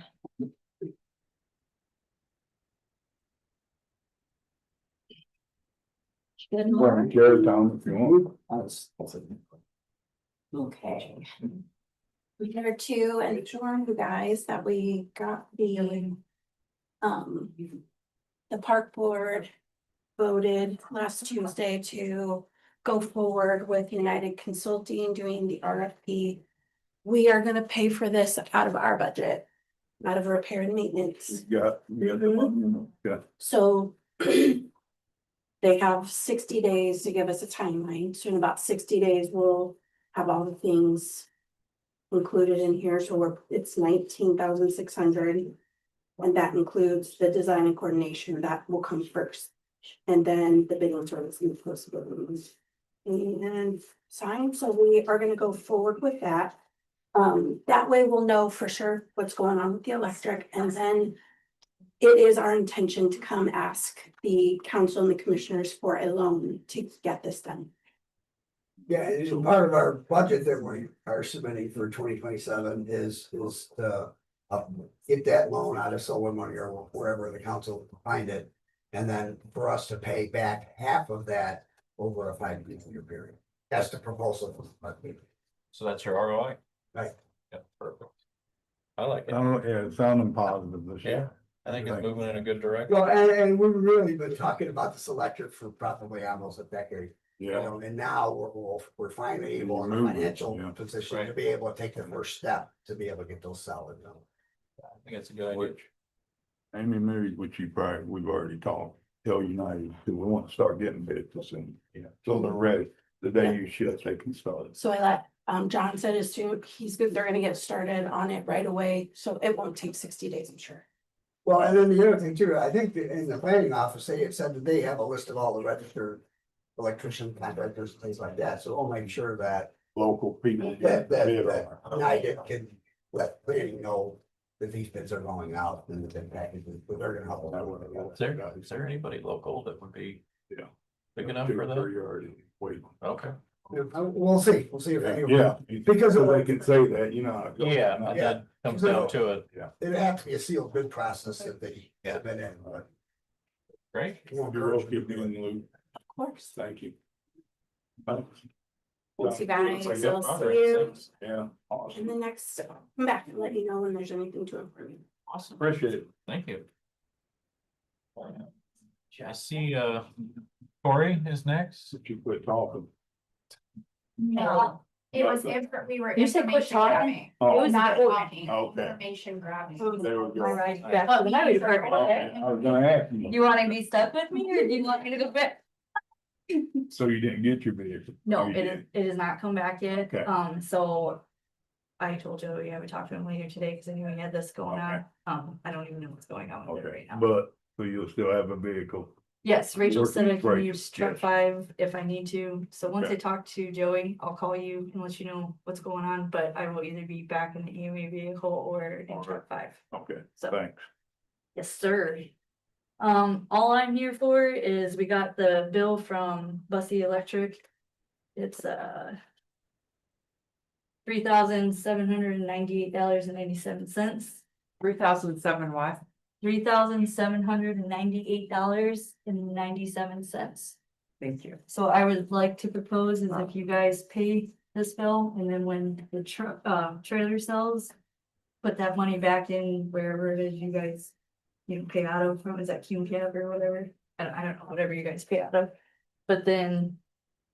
Like just take the trailer money, cause this is for the charging station for the ambulance that is replacing. Yeah, yeah, so basically, once that ambulance gets pulled around, we'll be able to plug it in. I'm just waiting on the special plug Right. thing for it, whatever. Well, so that, is that gonna add to the bill or not? No. The plug you're talking about? Nope, that's coming getting folks to help me out with that. You put it together and just Nice. kind of get it when he gets it finished, is all. So this is that. But that was kind of my thoughts, is like, if you guys could pay it, and then once that trailer sells, we can put that money back into whatever you guys pay out of, or however you do it. Take it out of our commissioner fund and not in cap or nothing. Yeah, however you. And even let her keep the money for the trailer. For, you know, come to us with if she wants to spend it or. Well, I guess I feel like, put the trailer money back in, and then if something comes up and she needs something, she could always come back. Right, yeah, that's true. But yeah, I say take it out of our fund, the commissioner's fund. And seed it. Whatever our commissioner's fund where we don't have to ask, Okay. With the trailer money coming back for it. that's fine. Yeah. Okay. Second that. All those in favor? Aye. When that sells, I've never sold anything in the auction. Do I need to do anything to make sure that money goes a certain direction? The auditor's office will get a check from GovEase. So they'll take care of it. Yep. Right, okay. I'm just making sure that. Quite it in and put it in the fund it needs to go. Okay, yeah. Didn't want to screw it. Hey, look, I'm being responsible. And I do have a question. I thought you promised just one thing. Oh, I lied. I'm sorry. This is purely going off of yapping that I've heard, so I'm just gonna ask you guys. When it comes to like the emergency vehicles, the take home thing, was that just directed to the highway department, or was it all of them? So I'm the one that brought it up, Right. and I just brought it up about a highway. Okay, so Yeah. then I'll show up for next. Yeah, I still stand by what I said. They're important. thank you. I don't think anybody doubts that. I'm saying, man. This is that bill. Okay. Do I know? When did you have a request? You had an email to us. Leave it open where they're. Yeah, I'll put the account number on it, but you need to have a signed claim form with it. Yeah. So good morning. One morning. So I'm here on behalf of the America 250th Committee here for Starke County. On July 8th, we would like to hold a public reading of the Declaration of Independence. And I reached out to the Veteran Service Officer as well. I haven't heard anything back. We'd like to have it just a small gathering at the Veterans War Memorial set up there on the corner. It'll be some members of the Masonic Lodge, in their period attire, for that time. A little bit of patriotic music, a ceremonial bell ringing, and then light refreshments. And it would be from 5 p.m. to 6:30 p.m. So I wanted to ask if you guys would be okay with that. I'd like to see you still talk to the veterans. I will, Which yeah. I'm sure she won't have a problem with it, but other Okay. than that, I'm fine. I think it's good for the community. Okay, well, I appreciate that. Yep. And here is a schedule of upcoming events that we have for the 250th committee. We've already done July 8th, right? Correct. We've already done a lot of events and we have lots more to come, so hope to see you guys in a few. All right. Thank you. Thanks. You've Great. got a copy of the schedule. There you go. Dang. Extra one. All right. One thing I wanted to mention to you before we open it up. Sure. Towing. We've had a situation come up where there's been abandoned stuff in the county. Like boats and vehicles and different things. Right. And one of the guys that's been involved with this has concerns about, I think he's donated a lot of his time to do it up to this point. But should we have something like a reward or, some sort of a fine or something to try to track people down? Can we do a reward, Justin? I guess what are we talking about? Like, What we're like, going to- I know what Mike's talking about here. The last time was a great big boat that was abandoned in the river, not in the river, but on the roadway. Okay. And they went and got it. So could we put a reward out for whoever owned that boat? Or who So the abandoned- county gets, or abandoned it. So the county gets a little, And maybe you want to think about this a little bit. Bring us up. We've had a lot of situations where the county is paying to dispose. We've had people unhook trailers right in the middle of the road and just walk away. I suppose, are we talking more about like a penalty that they have to pay us, not a reward? I guess the I term think- reward is throwing me off. well, I think it would be, it'd keep people from doing that so often. So So- if they know they're gonna get caught. Yeah, it's saying, so if we track down the person who's responsible for it, they've got to pay us the cost to get, well, I don't see what, I'll look it up, but Because when you're saying reward, I thought you were talking about like a finder's fee, somebody, an intermediary saying, well, this is the person that owns it. Maybe you can come up with all kinds of, Yeah. thoughts for us. Cause really, I think something like that, if we knew who did that, Yeah, you know, maybe they wouldn't have done it. They Right. know they're gonna end up getting fined and getting took to jail or whatever. yeah, I mean, you can recoup your costs anyway if you guys pay for the tow. You have the right to recoup your costs, but I mean, we can put together an ordinance or something if you guys would like. Because the lake people, I didn't wanna hold them up anymore too. Obviously with towing, you guys probably know better than I do. Usually it's a 72-hour tag unless it's an emergency situation. So something also throughout there when the lake topic comes back up is, I mean, you guys can always pass an ordinance that specifies that parking along a county roadway is an emergency and they can be towed immediately. You know, so that's That would something. make sense. Yeah. Anyway, but I can look into it. Yeah, Yeah, if you give us don't some mind. ideas, I think would be good. Sure. All right, Kelly, I see you've been waiting patiently. Did you have something for us? No? But if you want something, I can give it to you. I mean. No, I think all you should. Yeah, Recon is doing well. We're in the middle of May of 25. So we plan on being done by the end of June. Good. When State Board of Accounts is back. So moving right along. Thank you. Stanley, I see you're kind of hanging around. Usually that means you have something for us. The only thing that I have to bring forward is related to the email that I sent you all regarding my complaint with Surf Internet. And the conversation that they had with the Board of Commissioners February of 24, and how it seems like they're currently not honoring that conversation. And given the fact that that conversation got them $500,000 from Starke County, kind of irks me the wrong way, just as a citizen of the county. They're not holding up to their end, is what you're saying. Right. Okay. Is that something you could look at? Yeah, can you get with me, Stanley, so I can get more details? Honestly, I've not thought about it since February 24 when they were looking for a letter from us, so, yeah. And anybody else? Ma'am? Same note that Stanley is talking about. I didn't know how secure Surf Internet was with the county as far as contracts go. Are they able to do something with Railroad Township as a separate contract? Or does it all have to go through the county? I don't know if they can do it separate or not. I mean. So we're saying contract. I don't think they carry a contract with us. Right, I don't They're think certainly so. because they run along the right of way. I think what Stanley's referring to is they'd asked for like a letter of support from us a few years ago saying, you know, we support them in their endeavor to get the grant. I think that's what he means by contract. Yeah, They don't take. they have had a shortfall of their funding amount to develop all of Starke County, and then they were asking Starke County for $500,000 to finish that development. Okay. And we had agreed to it at the time, pending the next level connection bids, which they did win, so we did award it to. Well, see, I think Railroad Township was tied in with that. Right, there were talks at the time about and a more immediate wireless build out for Railroad Township. And I think later on than that, they had started doing actually a fiber rollout in San Diego at least. I don't. That was the last, Mercury zapped through there. Yeah. that was the last I heard that they was leaving towards that Mercury or whatever, or whoever I wants think to. Mercury only went down 421. I don't believe it's gone into any other town's homes. On the surrounding areas, like in the rural areas, Mercury has gone into there. I do know that. But I don't believe they've gone and run lines in through the town itself.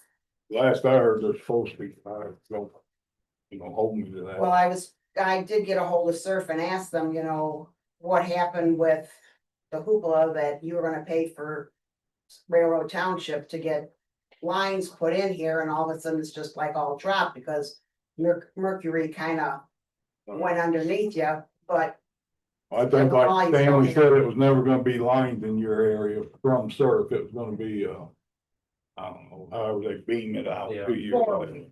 Yeah, whatever. so they're partnering with Four-Way, and I know Four-Way wanted to do something with the Railroad Township and put it on the water tower, and that was. All right, that was the last I knew Surf was gonna do for you guys there, would be wireless.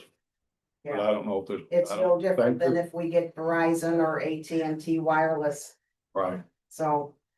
we're still out in the sticks. Wow. Ma'am, you've been patiently waiting here all day. Do you have something for us? My summer intern. Oh, okay, well, she's been I really very. didn't think him wow. She wants to be a lawyer. Yes. The meeting that isn't that bad normally. Yeah. She's a good man. Trying to convince her not to be a lawyer, so today was a step in that direction. Sir? I'm just coming with updates from the SBA disaster recovery. We're still here in response to the tornadoes that happened back in March. We know Starke County did a little bit of damage. So I'm just out here to remind everybody that we are past the deadline for physical damage applications, but we have approved a 60-day grace period.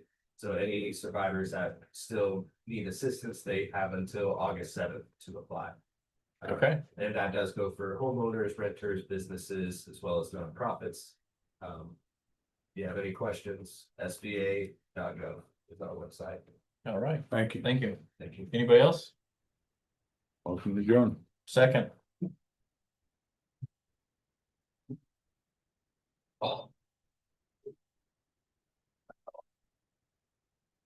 Said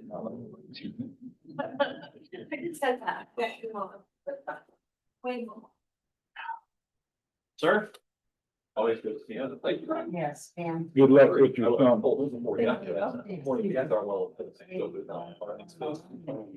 I'm pretty sure I parked in the plaza account.